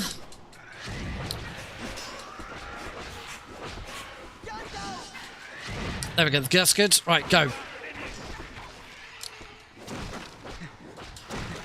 Oh, my bloody shielded enemies. Oh, again, I am not getting very many... Oh, perfect straight away again, though. I've also taken a bunch of damage. Boromir, get out of my way! Just fucking pelting Boromir. I could really do with some health. I've actually taken quite a bit of damage. Oh, there we go. Thank you! It's like the game was listening to me. That's better. This is what we want.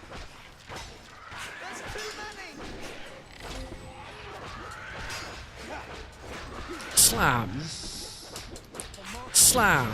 Should be back into perfect. There we go. We can just hit them as they come into the room. This is better.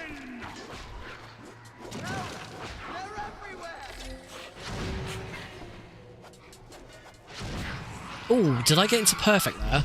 We want to be in perfect to kill the troll here. I didn't. So what I want to do now is, before I actually start attacking the troll, is get into perfect by killing some.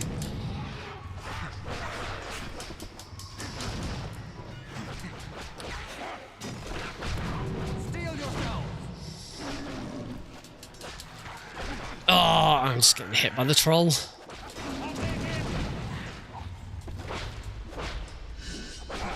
I'm in perfect. Can I kill the troll?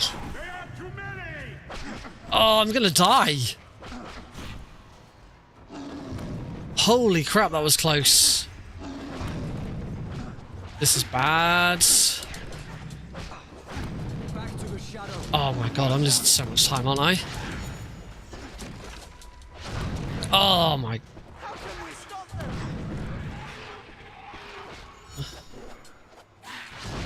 I think I'm running out of...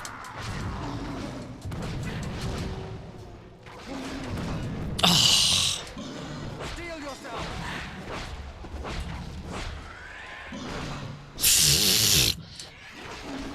Yeah, this is just awful.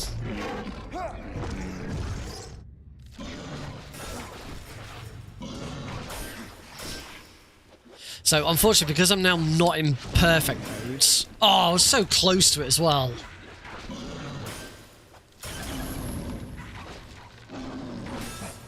We just have to kill... We just have to fire loads of shots at it. That was so bad. I just could not get back into perfect and then just kept getting wailed on and nearly died. Right, still not level 4. We can take Elven Fury and Force of Seldon. We move into Aim and Hen. Oh, 32 seconds behind. Oh, that's horrible. So here's the question. Can I still get under 52 minutes? We must defend them. So this level plays out pretty much the same as Aragorn. The major difference is we don't have rising attack yet, which is the attack where you sort of do a slash as you get back up. The only other major difference here is when we do get into perfect, we do just want a bow. We don't want to be it will still take a couple of hits.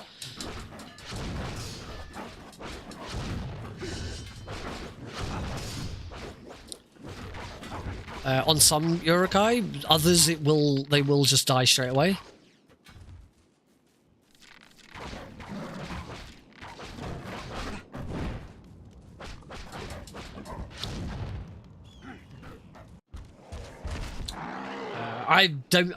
My splits look a bit weird because I clearly haven't done a Legolas run with all of the mid splits. We must defeat these Urukai for Frodo to escape. Started that combo a bit too early.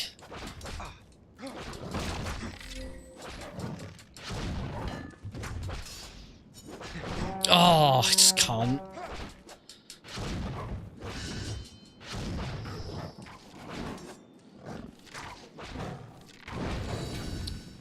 There we go. Again. Try and get back into perfect. Oh, beautiful. And now just bow.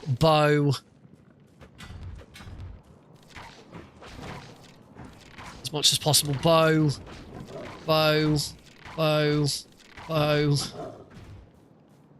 Again here. Oh, I did actually hit parry there. And it just refused to go off.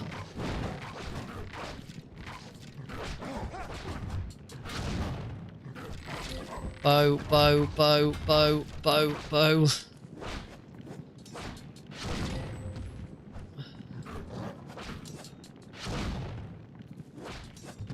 Oh, I was hoping to get into perfect there. If you can get into perfect for these enemies.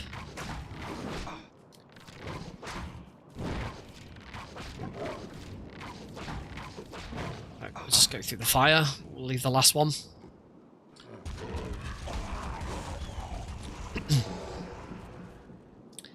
Last little bit. How many enemies? 29. That's fine. You do want to be under 30 at this point.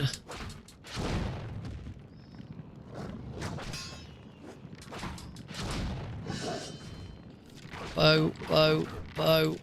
So as you can see here now, for some reason, some Urukai take 2 hits in perfect.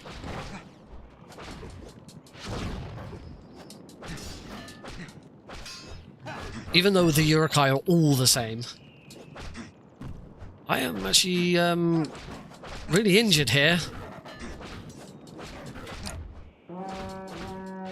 One of these usually drops a health pot. There it is. Okay, let's just move. A little help, you elf.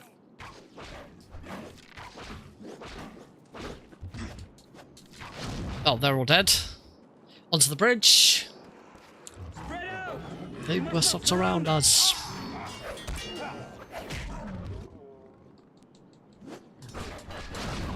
Nice.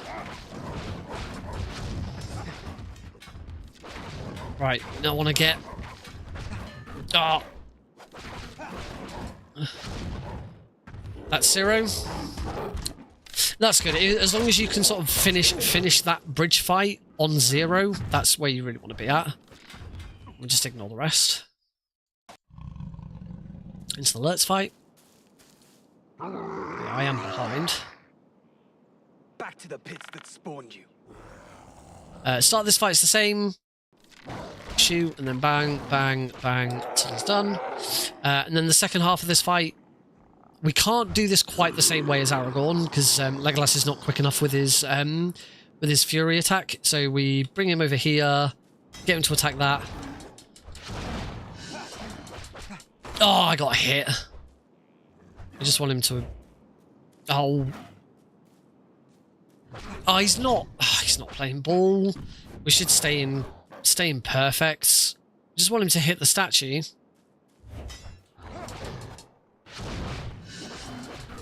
Oh, the bloody other orc! I fucking hate that there's just this one random Urukai in this freaking fight.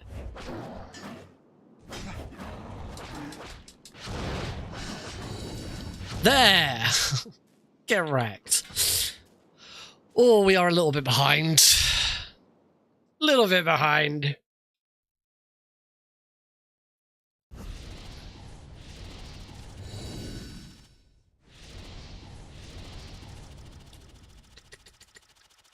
But we're in level 5. We've actually done very well with leveling, which is good.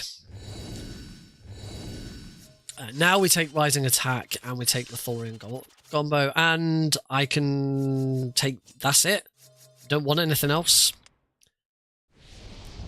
That's the other thing. Legolas is a lot cheaper as well. You don't need as many upgrades. We're going to just hoard loads of XP for a bit. They came this way. Come. But the trail ends here. We must split up to Find find them them quickly.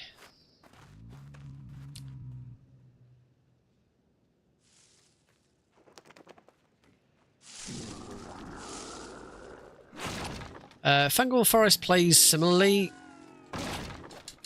Oh, so there you want to try and make it so that the final bit of your combo,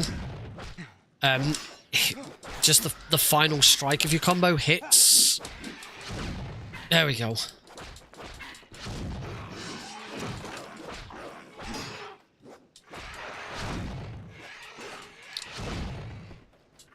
These are always nasty, these enemies. I was going to say he's not dead. In fact, there's still one more. There we go. I moved, you douchebag. Oh.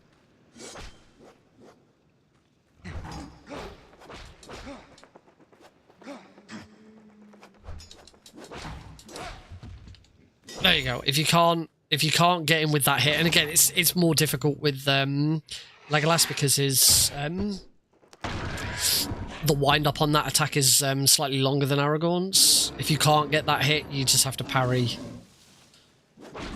2, 3, 4, 5, 6, 7, 8, 9. Go. Well, that took one more hit than Aragorn did. The strats in this level are exactly the same as before. With Legolas, you just have to keep going through it as quickly as you can. Avoid these enemies, take out the trolls. Hopefully get through. This is actually my second run of Legolas today. I did do a run on my phone. That run took several hours because I started it on my way to work and I finished it on the way home. Past these. It's on this side so that we can run into the waterfall. We're now going to get attacked by another forest troll.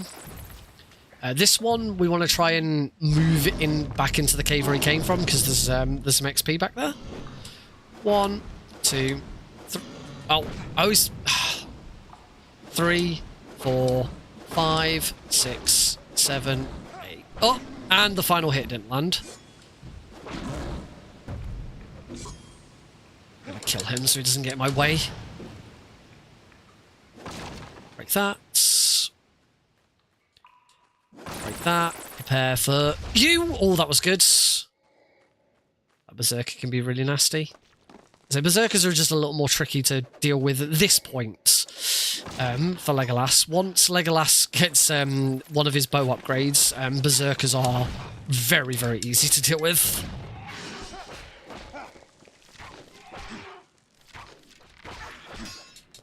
And here we see another example of the targeting of the bow.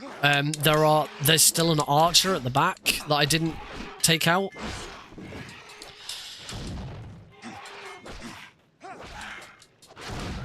Oh, hey Cosmic, thanks for lurking.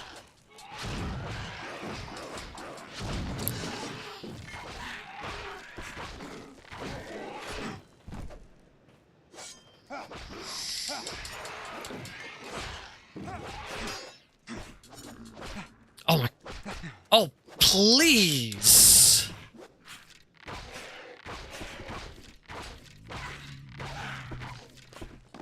That's still not it. Oh, I did not mean to do that. There we go, finally. Oh, losing more time. Bonk.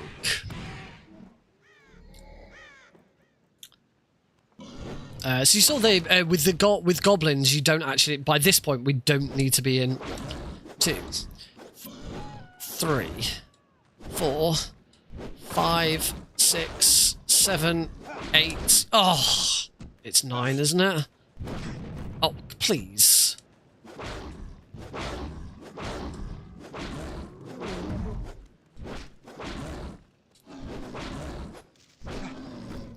I wish I could see.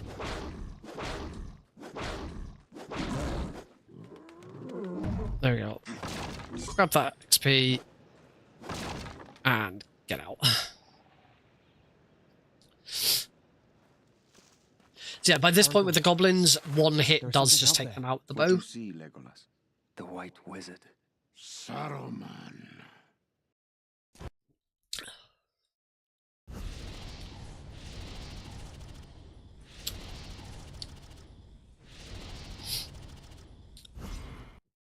There's nothing we need. So we can just move on. Ugh. Time just keeps going backwards. Into Rohan.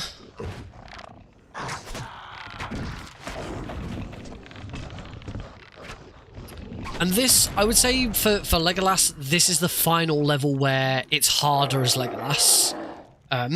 After this, the game gets significantly easier.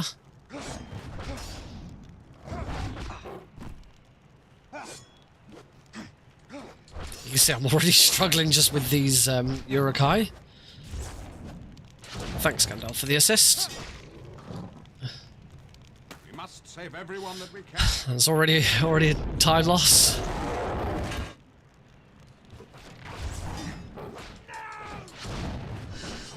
That's better. Now that I'm perfect, I can just bow. Won't worry about the XP that's over there. Gandalf, where are you going? Head towards the door, you douche.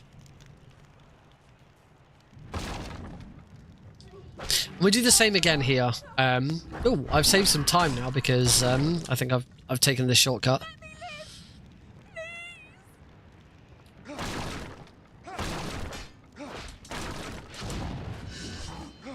Take out one. Take out you because you're in my way. Since I've got perfect, I might as well. Oh. There we go. That's how you deal with them.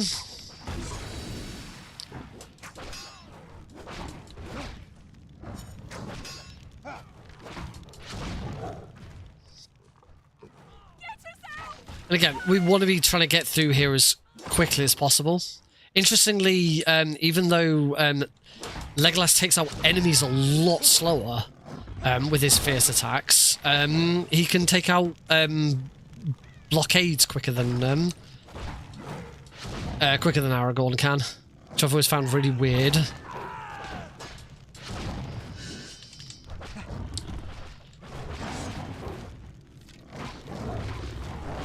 Oh.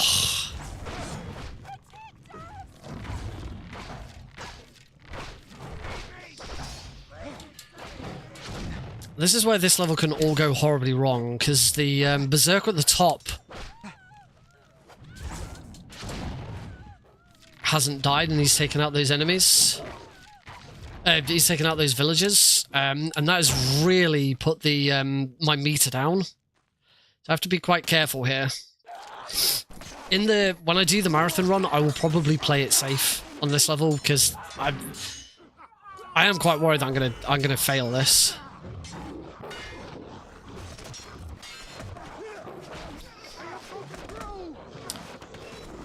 You really want to try and take out that Berserker before he kills those two people. I'll say, otherwise the health bar here is so low.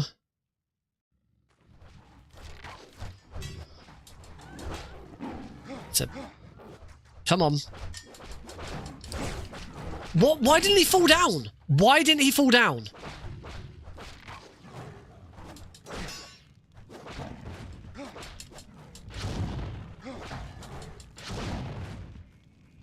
I'm gonna break this now.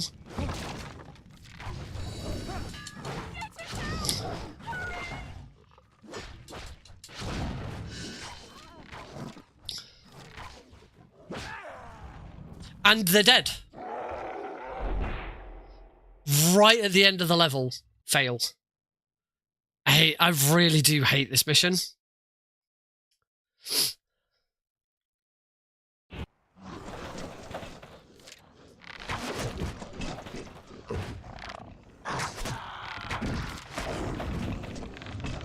I even took out more Urukai than I normally would. But this mission just sucks.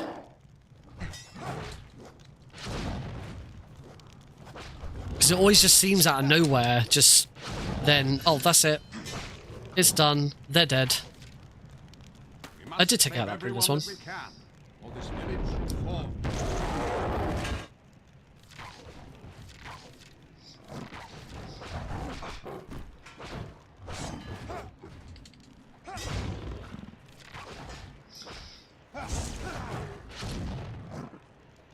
Press on. What I will probably do during the marathon is not do that. Is save the folks that are behind there.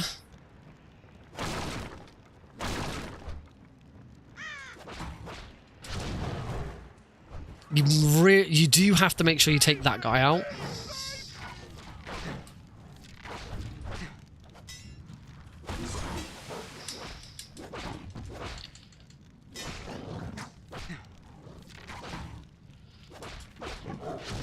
The archer who's just outside that I took out, you do have to make sure you take him out. Because if you don't, when you get to the final section, actually when you get to the Berserker on the ledge that you can't bloody deal with, your character will still target, even though you're not quite in the same area, he'll still target that archer. So you can see here, my health, even though I've left a load of people behind, my health bar is still pretty high up.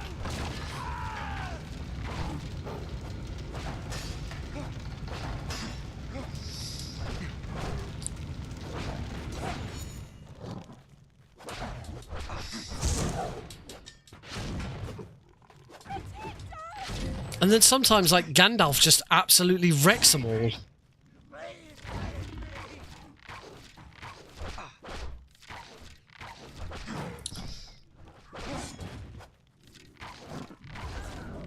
Did he kill them both?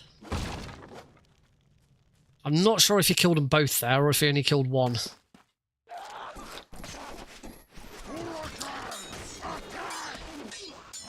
Yeah, during the marathon, I will play this so much safer.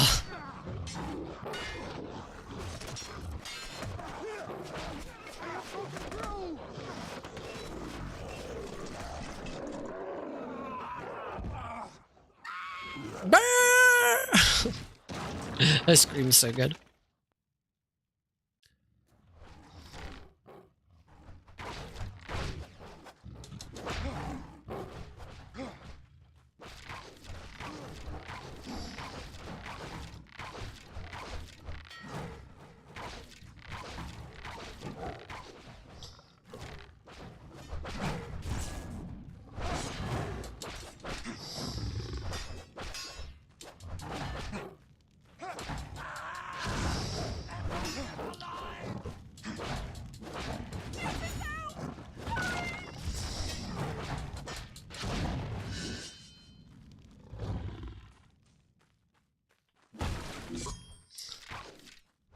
I think I've taken everyone out. Oh no, there's still...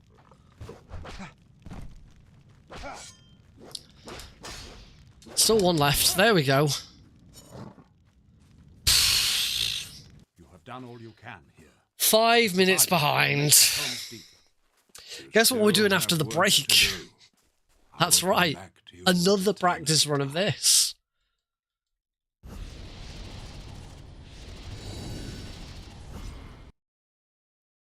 I hate that level. Right. So again, focus on... That's it. Got everything we need from there. Right. From here on out, now that we're level 6 and we have the Dragonfire arrows, this is where Legolas now becomes easier than Aragorn. So we will now absolutely speed through the rest of this. Because we just bow. So the Dragonfire arrows that we've got, similar to Aragorn's, I think he has like a Dragonfire Fury, by the end of it, where his Fury attack, that's the one where you hold the sword, it sets enemies on fire.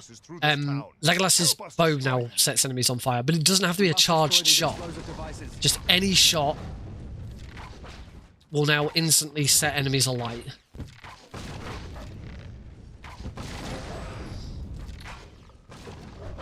Oh. So yeah, just shoot an enemy, and then after a few seconds, they will just die. We still have to deal with shields. Shields are still annoying.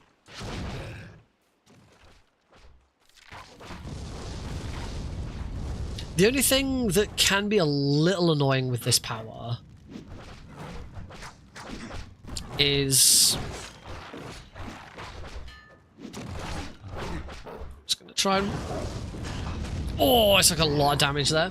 The only thing that can be a little annoying with this power is that sometimes you can clip one of the kamikazes and they don't die straight away, they get set on fire rather than dying, and that can be really annoying. They will then die shortly afterwards. But it's not always clear cut. Oh, I got some health there. This camera change is a pain in the arse.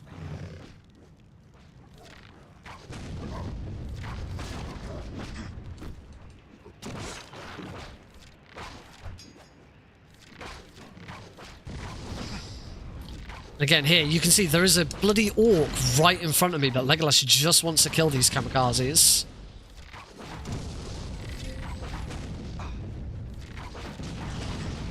There we go, there's a nice chain.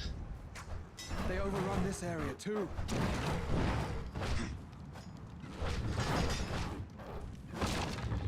Okay, we're okay. We got through okay. And I hadn't noticed that my splits have completely failed me again.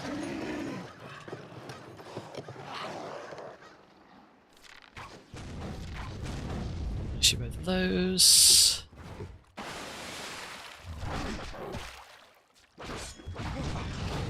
Nice. Out of my way.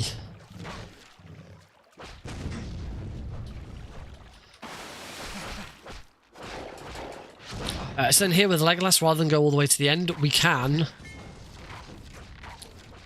because we can shoot those enemies, and this time, this is one point where the prioritization of targets actually works in our favor. Legolas will shoot the archers and they die in one hit, as opposed to Aragorn where it would take 3 hits. And then he completely ignores the shield enemies to kill the to destroy the explosives at the end. Shall live or die. So what's freaking happened with the? Yeah, the auto splitter's failed again. It's getting some sort of number error. So I'm back to manually splitting again. We don't need anything here. We need to be level 8 now.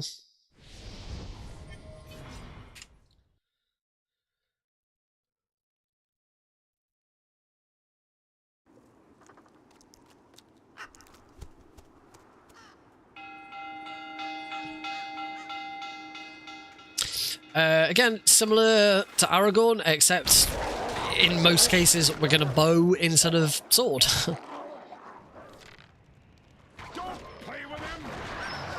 There you go, they're dead. We do still want to try and hit level 8, so we will attack both of them. Let them fear the wolves of Isengard.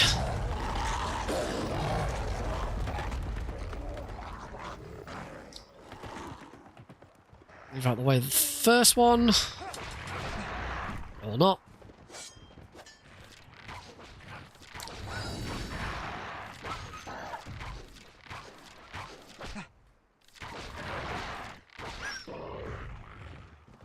Then same as before with this. Get it to attack me here. It's quite slow getting into its first position. Get it to attack me here. It's going to move over here. Gonna get ready to bow. Nice! I got it with the backstab. Okay, there's level 8.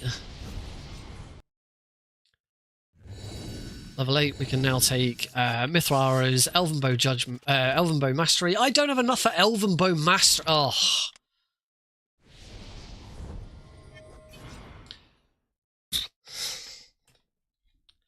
I really should have enough. I really should have enough. I got 2. There are enough for us both, Gimli. I'm tempted to stop here. We're well behind. We've now got the 8-minute auto scroll of the auto splitter isn't working. I really don't understand why the auto splitter's not working. I might stop here, take a break, and restart this run, rather than sit through this whole thing knowing it's not going very well. Yeah, let's do that.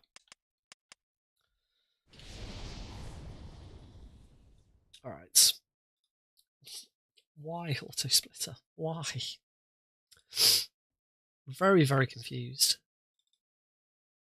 So I haven't updated it to the correct... Oh, it's the correct version.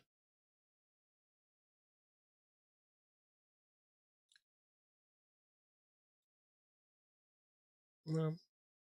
I don't get it. I don't get where that level has gone so wrong. I haven't had that... I've definitely done a full run of this without the auto splitter breaking, so I'm really confused why... I'll have to do some testing and add in some codes into it to find out. Anyway, we're going to take a short break. We'll come back. We're going to do another run of Legolas, and then we'll see where we're at with time. Yeah. See you all in a few minutes.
Man, I really hope YouTube's algorithm doesn't pick up this track as Sultans of Swing, because it's very, very similar. It's very nice. That was very, very similar to Sultans of Swing. Anyway, let's get back on with the show. Welcome back, everyone.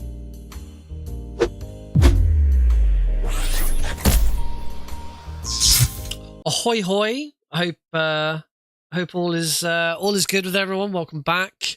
I hope everything. Also, I hope all the sound's working. Well, I have installed the newest version of OBS is released today, 32.1, which includes all the new sound, the new audio section where like the buttons are in better places and stuff. The ability to monitor audio is now a button click rather than going into that menu and all of that. It's very, very similar to what I did with Speedrun Tools UK with NodeCG, but I think it swaps between two different things. It swaps between monitor. It's to turn monitoring on and off, as opposed to what I was doing, which was turning output on and off. So it's similar, but it's not quite the same thing.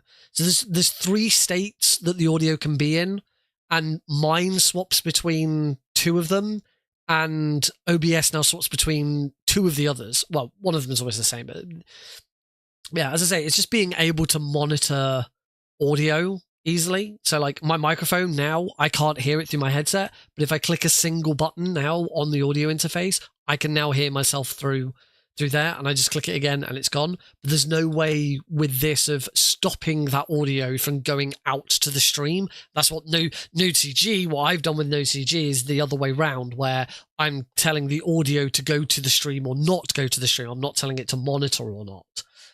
So it's interesting that it's been made different, and the audio mix is just a big improvement. It's really good. I still haven't checked out all of the other options because I saw there was an update. I was like, oh, I'll just update it. So we got started. Anyway, we're ready for a second run. Just checking to see where we're at with anything else before I get started with another run. Oh, YouTube decided to refresh, but still good. I think we're still live on YouTube. It says connect your encoders. There we go. We're good. We're live on YouTube, and live on Twitch. Yeah, we're gonna get get started. Let's see if we can do a better Legolas run, shall we? In 3, 2, 1, go! I've closed and reopened LiveSplit. Hopefully it goes better. I'm still at a loss as to why it keeps breaking.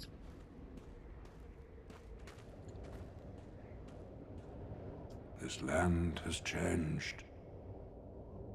We shall wait here until the path beyond appears safe. I shall scout ahead to find a route through. Alright, so... Whoops. I did all of those moves incorrectly. Orcs, many of them. So, ignore the orcs. Just keep running. Just keep running. Just keep running. Just keep running, running. Quickly! This way! Yeah. How? Right in the kisser. Ow. Kick. Oh, I was hoping to kick him off the edge. Yeah, slightly green split. Through the mines of Moria. My cousin Balin give us a royal welcome. Watch out! Yeah, Legolas is a Jedi.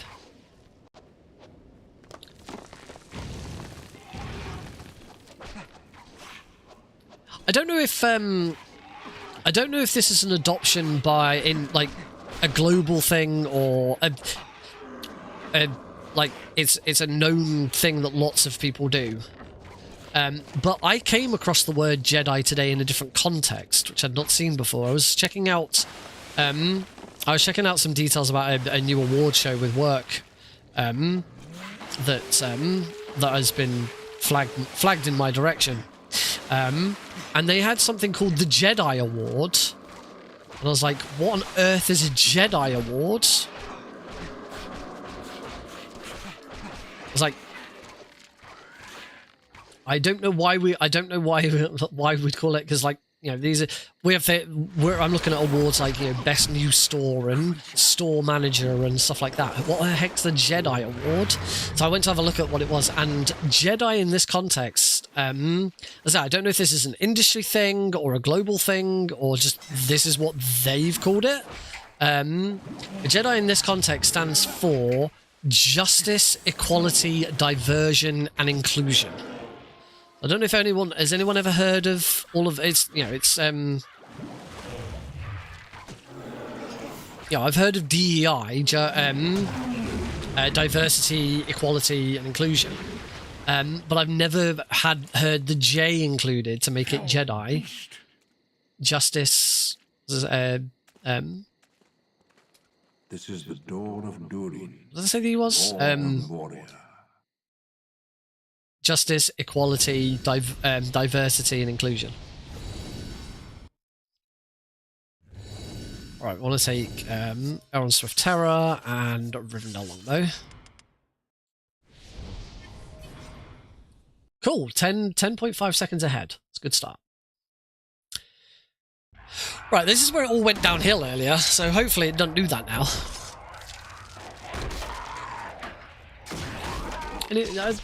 Anyone else ever heard of Jedi in that context? I like it, don't get me wrong, I love the idea of it. Straight into perfect, and I am not making the most of it because shields can fuck off.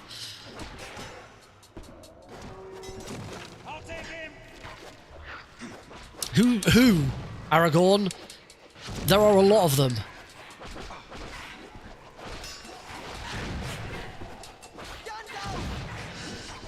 Oh, getting to perfect and immediately confronted by... Oh, this sucks. Every time I get into perfect, I'm just immediately bombarded with bloody shield enemies.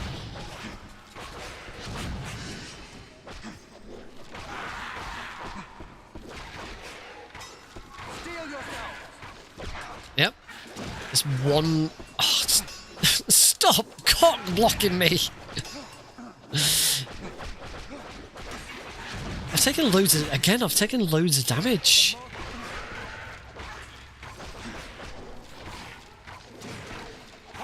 That's better. There's one shielded enemy just stood there. Oh good, I got some health.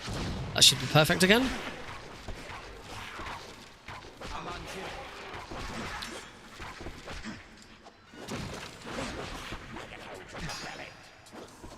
Oh, I heard a goblin talk. I don't think I've ever heard a goblin talk in this level. One of them said something.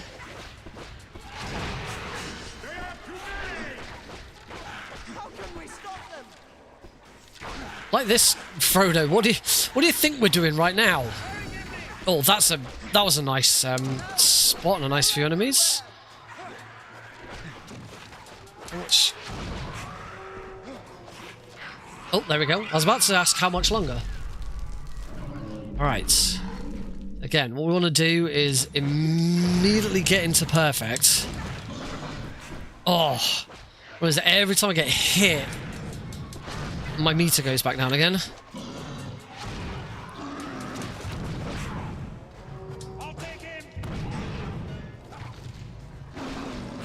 Oh, no. I'm gonna die. Let's... Oh, this is the other thing. Even if you get your combo off, if you get hit just at the end of the combo, you still fail. Oh my, please.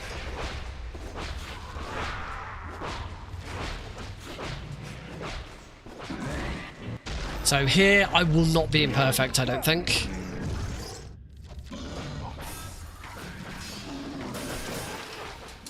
Unless you can... Nice! That goblin got me into perfect. That was very fortunate. That might be the better way of doing that then. Just try and sort out the troll and then let that goblin get you into perfect.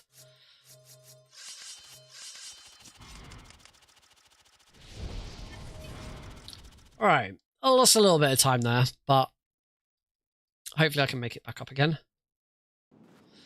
Frodo carries the fate of us all. We must defend him.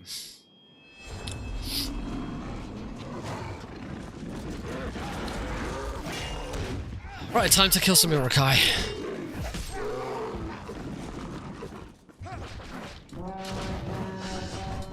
So we are introduced to our lightly armored Urukai.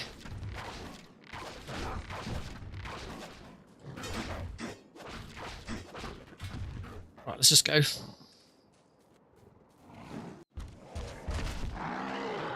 Nice, that's a good start.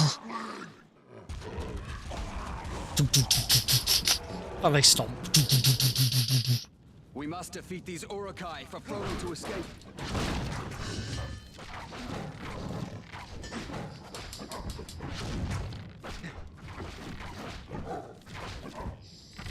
It's good.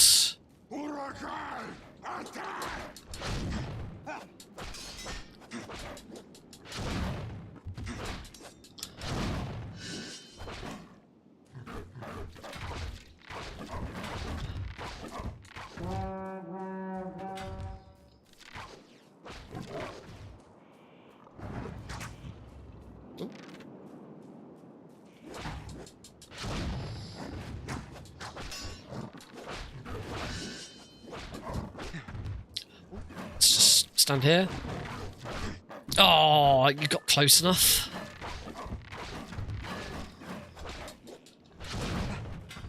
There you go. You saw there again. If you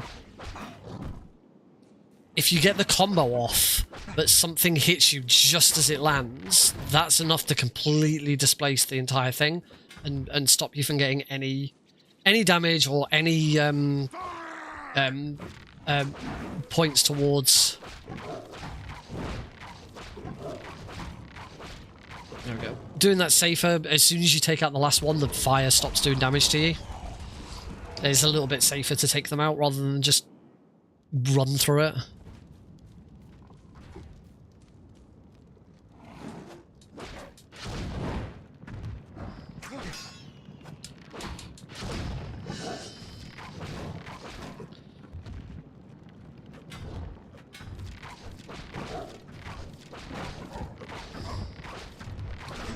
Oh, just wasn't quite quick enough there.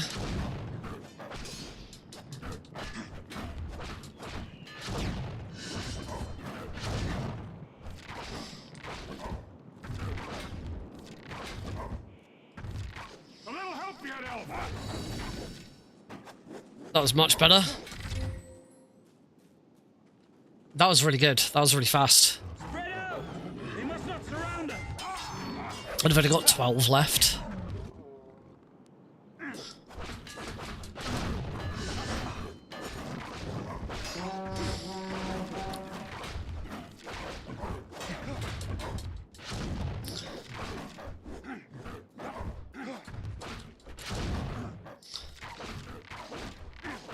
There we go. Lovely. That was a really good aim on hand. Obviously it's not over yet, but the build up to it, we're already at the end. Nice 2-second time save as well for being there straight away. Back to the pits that spawned you. We're not imperfect, so nice. 25 seconds ahead. Now what I've got to do is hope that this bit of the fight goes well. Let's come stand over here.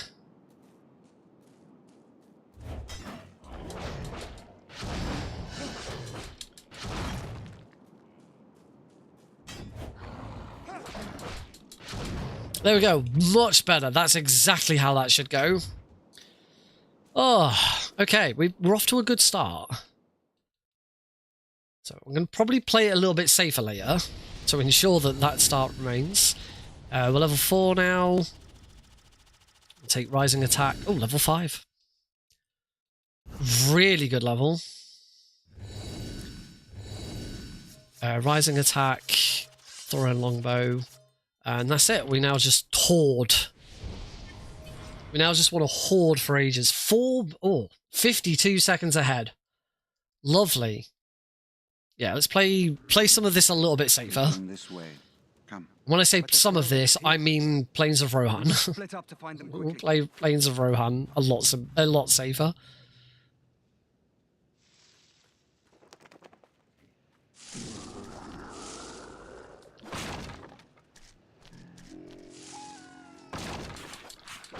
Oh, I still can't get it right. Oh. The timing to get that move down is really tight.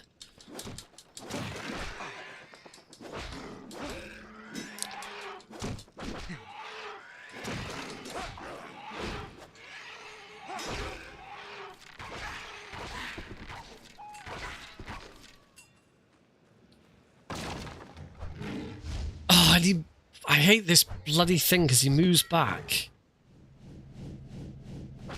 Ugh.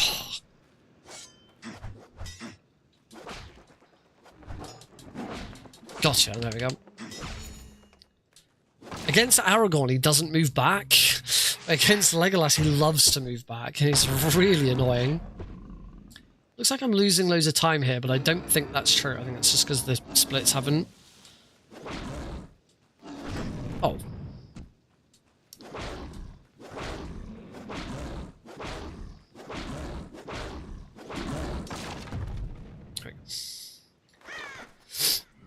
That looks like I've lost a load of time, but I really don't think that's the case.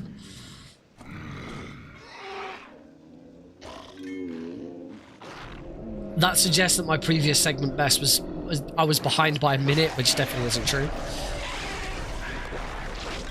So yeah, I think we'll probably find that that will catch up again very quickly as it fixes itself.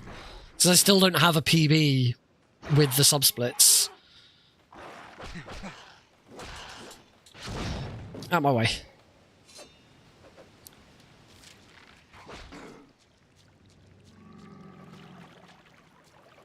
You can turn around here and like do little hops backwards, but in my experience I found it's just not worth it.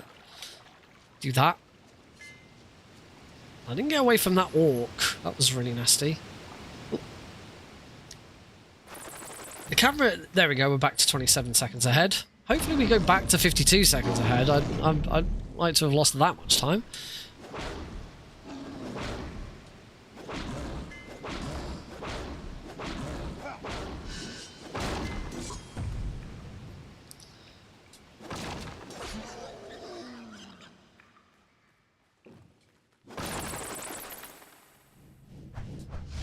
Oh, I missed him.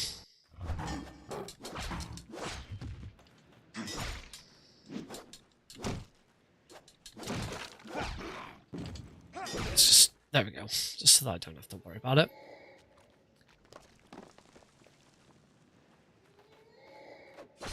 Oh, seriously? I never get hit by him. I'm gonna kill him just because as I said before.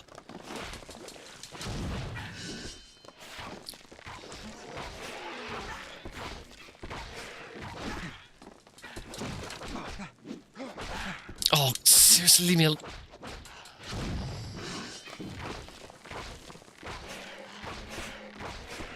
This is better, being able to just sit in this corner and just pelt.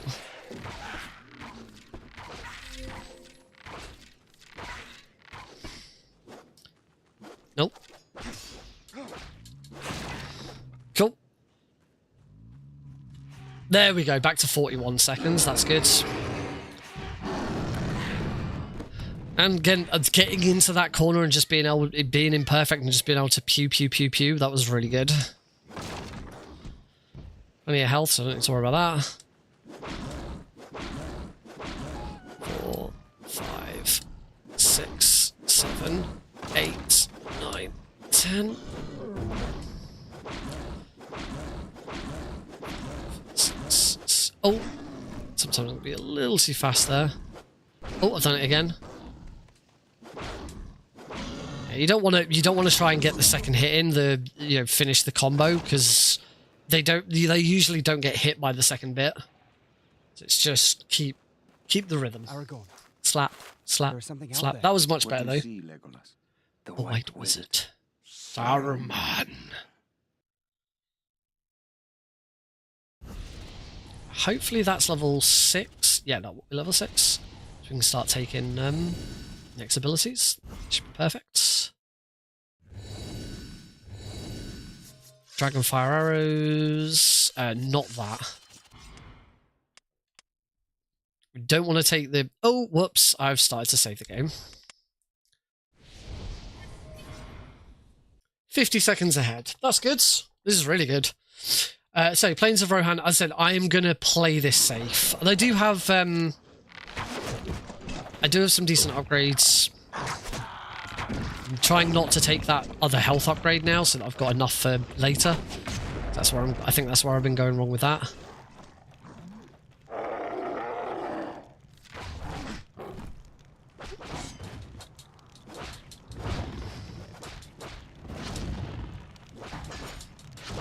Should get me perfect.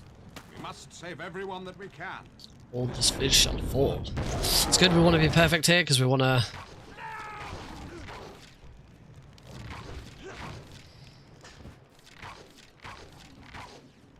It's good. Oh, welcome back, Cosmic. Oh, one's still not dead. You must press on. I am needed elsewhere.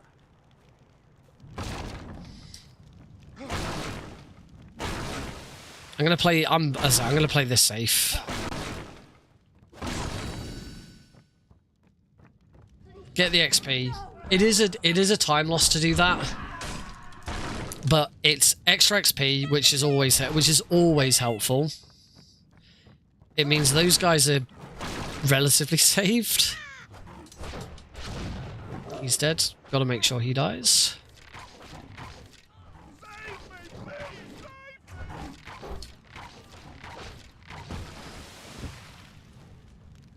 I want to get the XP.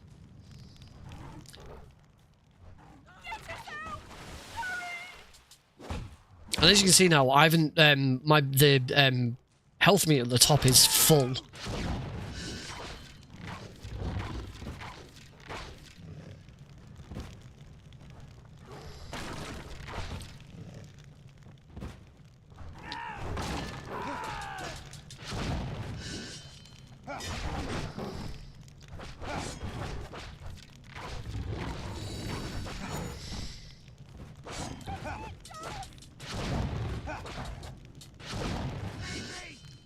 Lovely, perfect. But for some reason... Yeah, we get this where... Legolas won't... just... Hi, it's Paige. Legolas just won't target. This is much safer. We're in a much safer position here. My time went to 224 ahead, back to 57. This is fine. Basically, this is now a lot easier because I've already got Dragonfire arrows. Really want to have Dragonfire arrows at this point.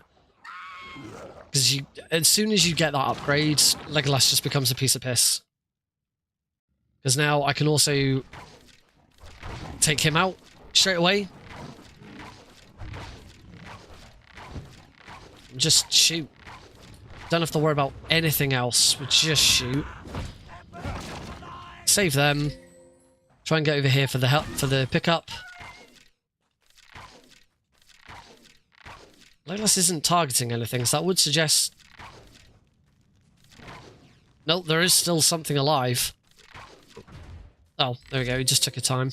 You have done all you can Cool. here. The survivors will make for Helm's Deep. For Helm's Deep, Still we'll have work to do. I will come back to you at the turn of the tide. Well, this is already going a heck of a lot better. And I'm already level 8, which is fantastic. We're now max level, so we can start getting Mithril Arrows, Elven Bow Mastery, and Elrond's Judgment. Yep, we now have all of the necessary upgrades. Yeah, we now have all of the necessary upgrades. Would be worth going back and getting that one extra health upgrade if I get enough XP. I think it's 10,000. If I get it, great. If I don't, it shouldn't be a problem. That's the other thing about Legolas compared to Aragorn. He doesn't get as many health upgrades. I think Aragorn gets 3, whereas Legolas only gets 2. So Legolas is weaker from a health standpoint. We must destroy these explosive devices.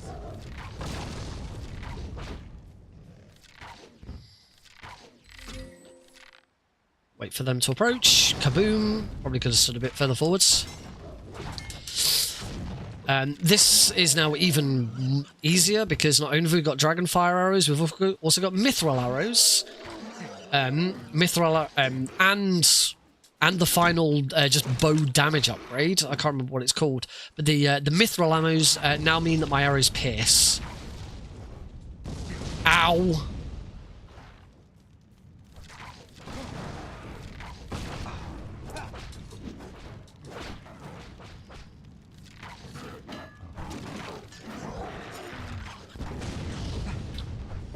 That was a nice bit of health. Hold them at the gate.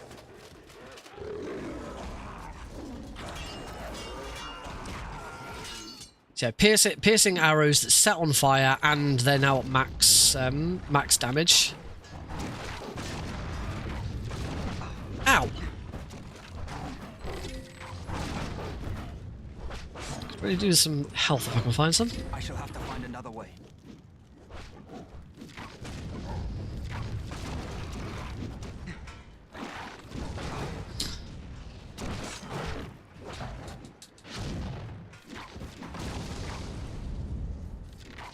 I'm going to play this safe, grab that health pack, 'cause it's not that far out of the way.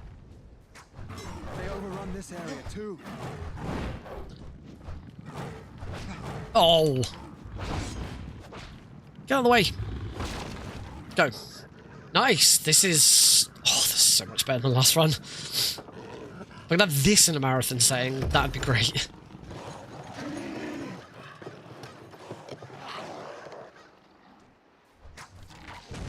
Take that out. Just try and jump. Just keep jumping back.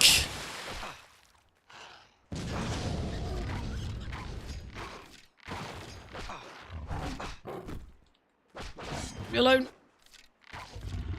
There we go. Done. Really, really good level. So it's so much easier once you've got all the upgrades. So yeah, I definitely think taking the extra time to get some of the extra XP is definitely worth it. March for Helm's Deep. They're the future. You do make up the time a lot easier later. So I'm gonna start just getting that XP. Yeah, it's a time loss, but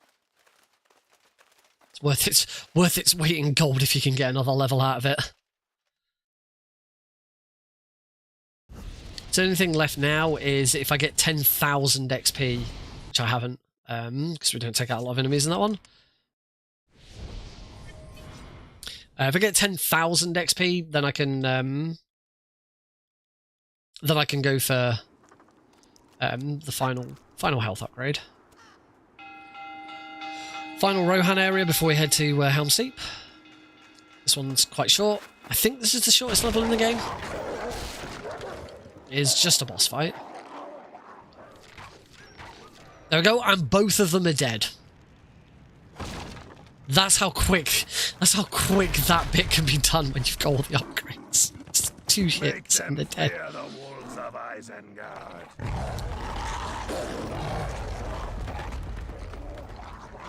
So again, I want to do that here.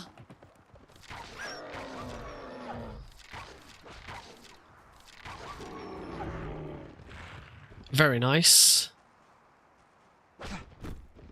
As I've said it before, like, once you get to the end game, Legolas is so much easier than Aragorn. You just gotta get to the end game first. And I've got 10,000, so we will go for it.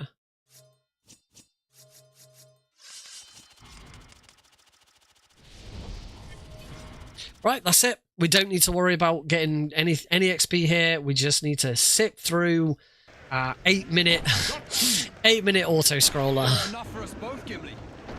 Now's a great time to just chill out, folks. How's everyone doing today?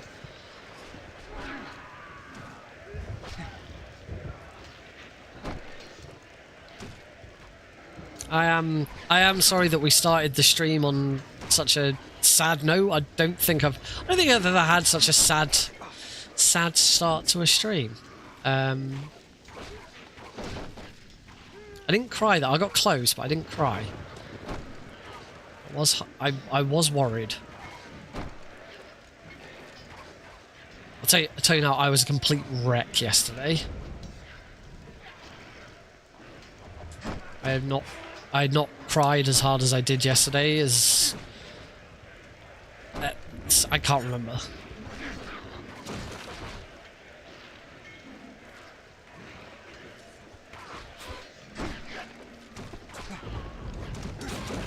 Oh, I've got a kill. No, my 0 kills.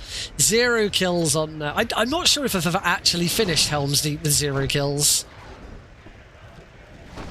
Maybe once. To be honest, 1 kill doesn't really make a lot of difference. It's when you start sacking them, that's when it really causes some problems. Ka-chow! Get down!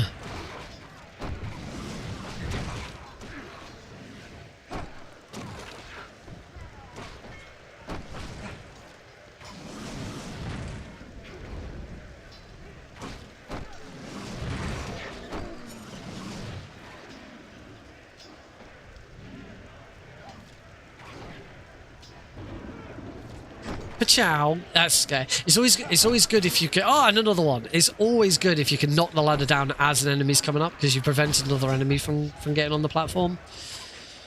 But you don't get the kill for it. You only get the kill once they're actually up. Oh, I should have just gone and got the other platform. I didn't think it'd be. I didn't think it'd take that long. The ladders are on a timers, but they're different timers for the different ladders. You'll notice the one at the very north of that sort of jut will come up a lot quicker than the others. It'll be back up in a second.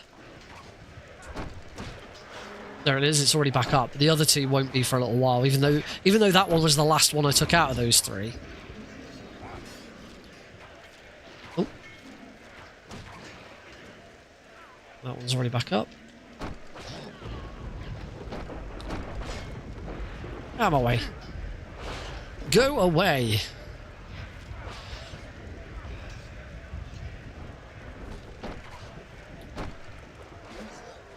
Bonk, bonk.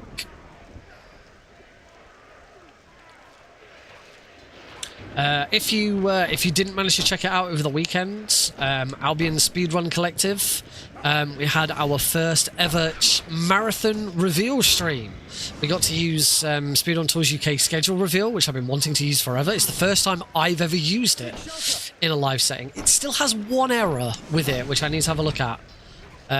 Once the table on the right fills up, it doesn't move along properly until a couple of games in. I'm not quite sure why. So that still needs fixing. But yeah, we used that. It was really good. Myself, Dracodon and InstaSim were on the stream talking about all of the runs that we've accepted. We did it in less than 35 minutes as well. It's one of the reasons why I built the schedule reveal tool. And one of the reasons why I've really wanted to do schedule reveal. With Pixel Perfect, if I recall correctly, we did 1 schedule reveal stream, and then that was it. We never did it again. I like the schedule reveal. It gets everyone hyped. But schedule reveals are one of the things that I am really picky about with other marathons. Obviously, as a layout designer and layout tool designer, you know, developer, as a broadcast developer, I think that's probably the right term to use. As a broadcast developer, you know, I do have a tendency to be overly critical of other broadcasts, and the schedule reveal tends to be the one that I am the most picky over. The thing I hate the most about most marathon schedules reveals is that they go on forever. You can have a schedule reveal that takes hours.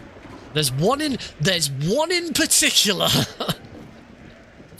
There's one in particular that I just detest. Utterly detest. And it's a shame because they try and make it really fun and really different and really interesting, but it's just annoying. And that is Speedrunmiser. Speedrunmiser's schedule reveals annoy the heck out of me. They actually PB'd with their one on Saturday. It was the longest one they've ever done. I think it took like 2.5 hours, something like that, to do the schedule reveal, which to me is just horrendous. I hate it. But for Speedrunmiser, the reason why it goes on so long is because they always have a really interesting way of drafting it. They don't actually reveal the schedule. They reveal the game picks. The game picks are actually already predetermined. Haven't always been. So not the last Speedrunmiser, but the one before, a year ago. They do 2 a year. So the last one at the same time, which I did where I got Jade Cocoon, I believe that was the last one they did where they didn't predetermine it beforehand. It was what happened on stream was live, and the picks were live. Since then, because they've introduced a form for all runners to fill out to say which ones they'd be happy to do and which ones they aren't, they actually predetermine the picks beforehand. And the reveal stream is just a fun way of revealing what's already been chosen. It's not the method on the stream isn't actually doing the choices. It's like the one last year where I did Jade Cocoon. The way that worked is they had 2 gumball machines, old sweet, penny sweets or pound sweet machines. Gumball machines is the common term for them. Where you put in a coin, you twist it, and a ball comes out, and you either get a toy or you get a gumball, obviously in the traditional sense. And basically, there are 2 machines. One machine had all the games in it, and one machine had all of the runners in it, and they'd pick them out and match them up. The problem is it took freaking forever because the organizer, I forget the Speedrunmiser organizer's name, he had basically a station for the stream and a station for the gumball machines, so he kept having to swap in between them every time. So he'd be sat at his desk, he'd talk to the stream, he'd show off what he got, then he'd get up, he'd take his headphones off, he'd get up, go to the other scene, get someone to change the camera so that it was over there, he'd then put the coins in, twist them, he'd take like 2 or 3, and then he'd come back over, he'd put them down, he'd put his headset back on, and then he'd start opening them. And the whole thing just took forever. It was horrible. So the problem is for you, it's okay if you've got a big community around it and your community really loves it, then great, and clearly they do, and that's why they do it that way. So I don't begrudge them for doing it. I don't think they should definitely. The auto split's not working again. I don't think they should do it any differently because clearly that's sort of the gimmick and that's how they do it. But for the average runner who's just joining in a marathon, they don't care. They want to know what game did they get in, when is their run. So the way Speedrunmiser did it over the weekend, this time round, is, as I say, it was all predetermined.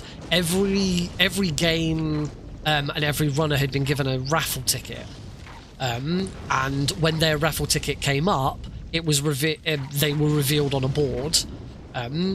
So the board that they had 2 sets of tickets next to each other, a runner and a game. So those were already predetermined, and it was just the order in which everything was revealed is what was random. It wasn't the game and the runner. So we just randomly picked raffle tickets, and just revealed whatever the raffle tickets were supposed to reveal. I thought they were doing really well. I completely missed the part where they said they had 2 boards of 64. They finished the first board, or got close to finishing the first board, and I thought I was getting Rystar, because the only game left on the board was Rystar, and, oh, that was unfortunate. Those lot all got downed, but didn't die to an explosion. That's going to slow this down.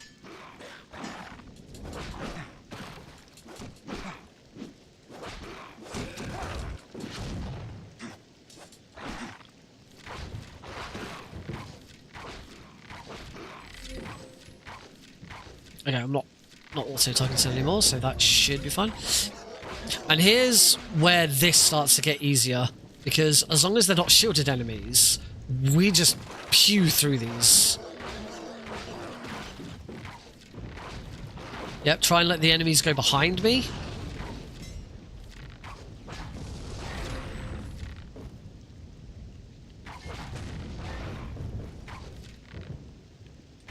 This is annoying. These enemies aren't dying.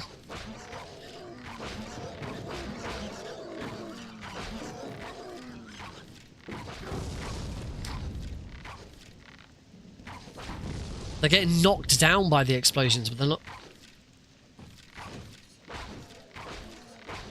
There are actually.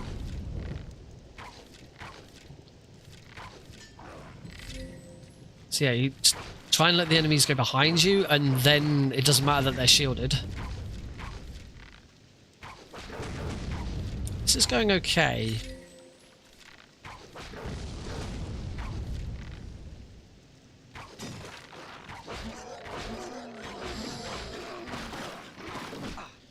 Unfortunately, you still get one or two that just don't want to.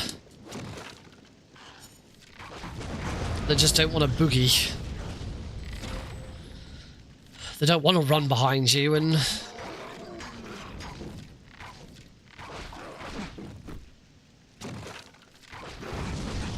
Ah!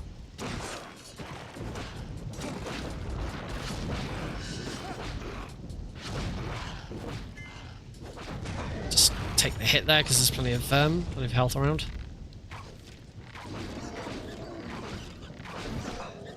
As you can see, this is all really easy, except for the shielded enemies.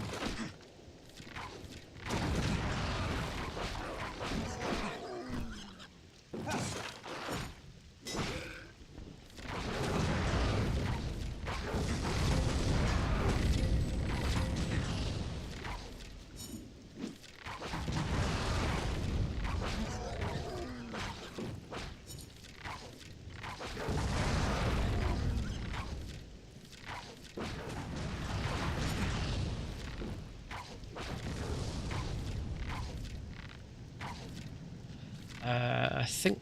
Yep. Sweet. I'm going to split myself, because again, it's not splitting.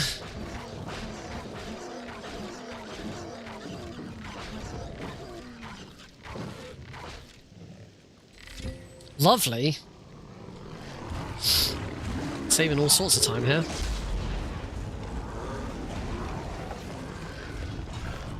Anyway, going back to what I was saying about Speedrun Riser, yeah. Yeah, as someone who's not like really deep into their community, yeah, it's annoying. But you know, for their community, it's what they do, and they have a lot of fun with it. So I certainly don't begrudge them. It's just not how I do it. I certainly like the idea of making it fun and wacky each time. Just wish they'd do it a bit quicker. No, there isn't an enemy left.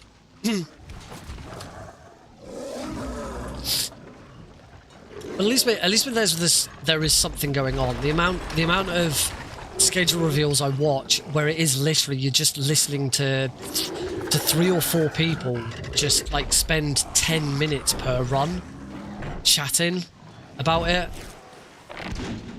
It's like what people forget. As I say, what people forget is that people don't care.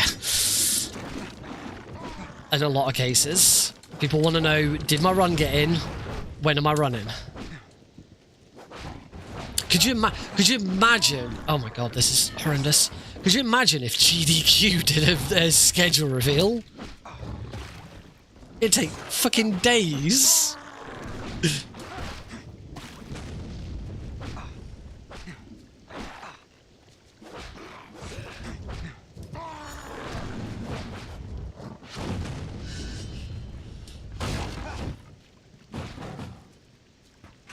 Oh, but no! If I now can't Okay, phew, I got it. That was going to be really annoying.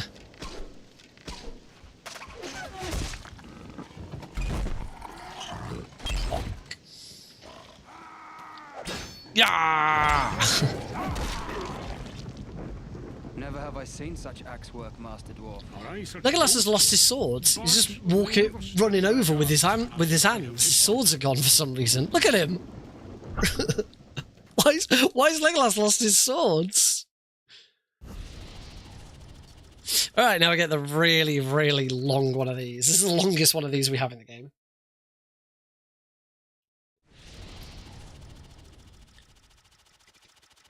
And we've got no upgrades to take. All of this XP is completely wasted.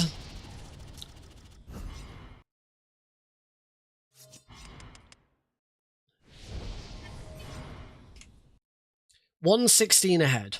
Nice. This should be, hopefully, assuming everything goes right in this level, this should be a PB. And yes, with this, I am confident in saying that we can definitely do prologue and Weathertop regardless of prologue and Weathertop regardless of character choice. As I say, really works in our favour because it means we can keep the bid war going until Weathertop.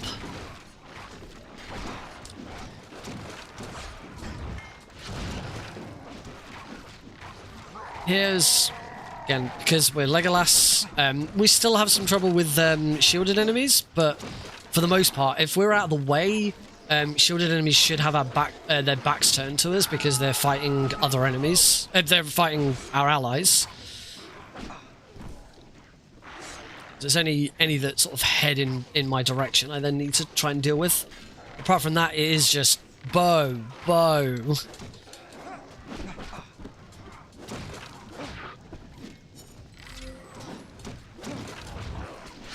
Particularly if I can get perfect.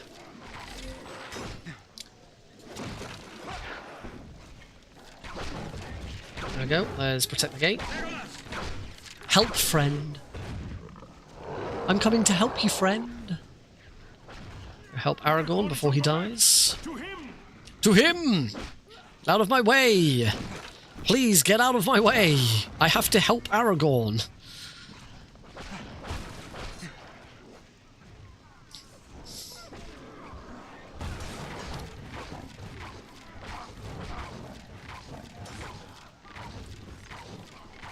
There we go. As soon as Aragorn's health bar disappears.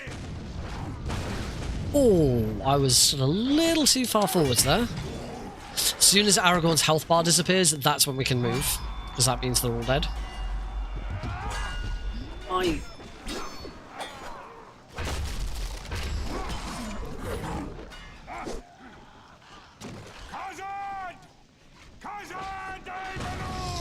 There we go. I got a health back. That'll do.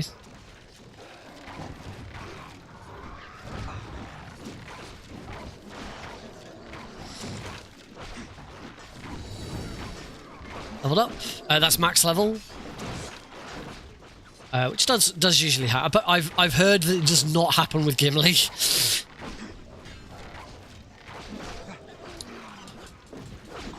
Oh, nice. That was a green health pot. So now we are fighting here until we hear archers on the wall. Oh.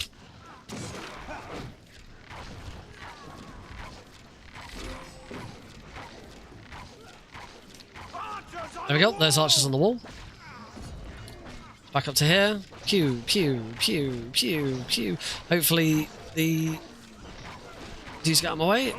A little help here elf means we can go back down. Need to move in far enough to get the next set of enemies to spawn. There we go. Well, no, it's worked because there's berserkers now. Oh, hello, berserker.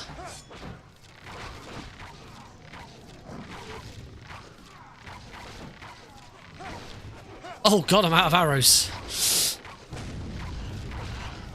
Luckily, picking them up off the floor is another 40.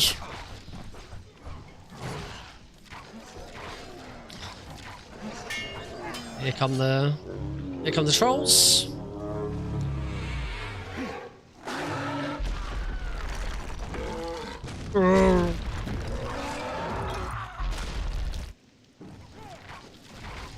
And even with the trolls here, quickest way of taking them out is with the bow.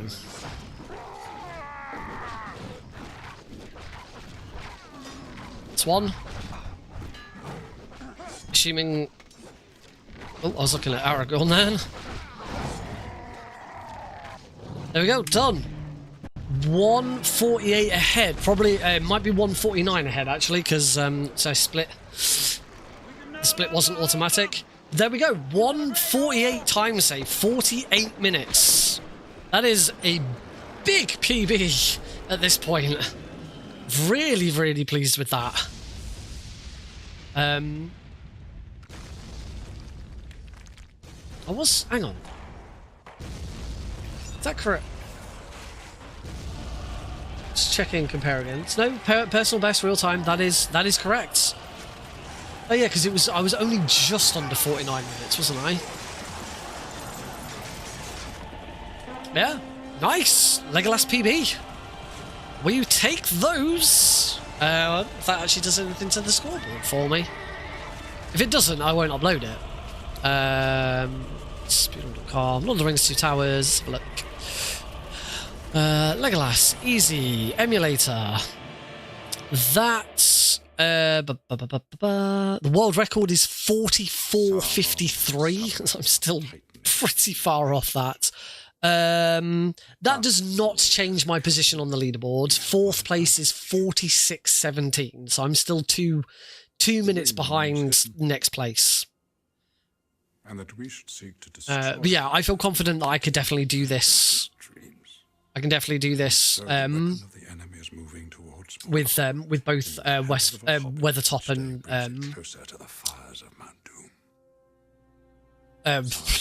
Weathertop and Prologue beforehand, and then say, right, Weathertop is starting. Who am I playing as when I finish this level?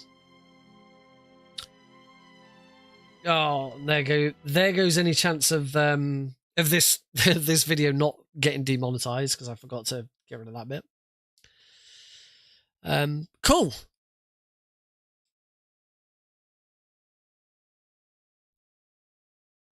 I definitely won't be submitting this because I forgot that there's been a rule change on speedrun.com for this. Going forward, we're requiring all runs verified difficulty before the run begins. This way I can make sure that I'm seeing everyone on the correct difficulty. We don't try to abuse certain things to make runs faster. So I must be on display for every submission going forward, including ILs. Thanks for complying. Anyone submitted before this post will not be penalised. So yeah, I needed to... with Aragorn, it's fine because you choose the difficulty when you start. But for...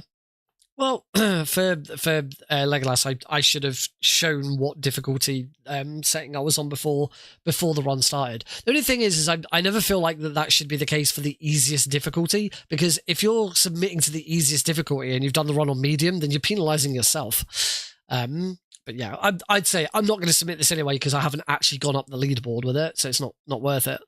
I do now have a PB with... these splits, except for the fact that the auto split is failing on me. Yeah, I need to have a look into that, see why that's suddenly not working, because it's been working all this time, and now suddenly it's not. Not quite sure where to go to fix that. Cool. So that's where we're at with this run. I feel as long as I can get in a little bit of extra. Let's just see how close could I have then... Oh, not very far. How close could I have got to then actually having every upgrade? No, quite far off, apparently. Yeah, so much stuff that we just don't need. The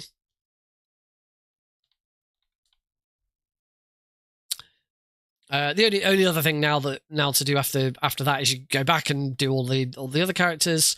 There is the Tower of Orthanc. Which there is a speedrun category for like doing more of the game. Is it true ending? There is a true ending which is a little over an hour. So I believe true ending What's trending?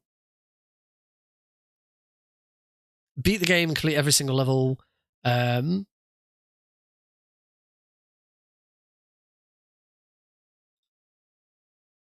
It's done using Aragorn, so I assume it's just the whole of Aragorn plus Tower of Orthanc at the end. It's not, or is it? No, it's Tower of Orthanc. I think it's. I'm not sure now. I think it's Tower. Oh, it's Tower of Orthanc with It's Tower of Orthanc with Aragorn, followed by Tower of Orthanc with Isildur.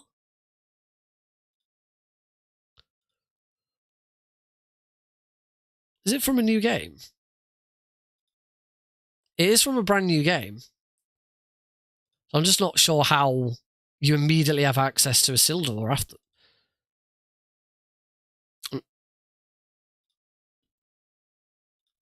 Oh no, because there isn't any. Oh yeah, play as secret character on the secret mission. Beat secret mission with any character. So yeah, it is just complete the whole game as Aragorn, and then do Tower of Orthanc as Aragorn, and then do Tower of Orthanc as Isildur, and that's true ending. So that's the sort of slightly extended speedrun. It does require doing Tower of Orthanc twice, which is not that interesting. So I'm not surprised. I think only one person's ever done it. True ending. Two people. Oh, two people have done it. Zojalix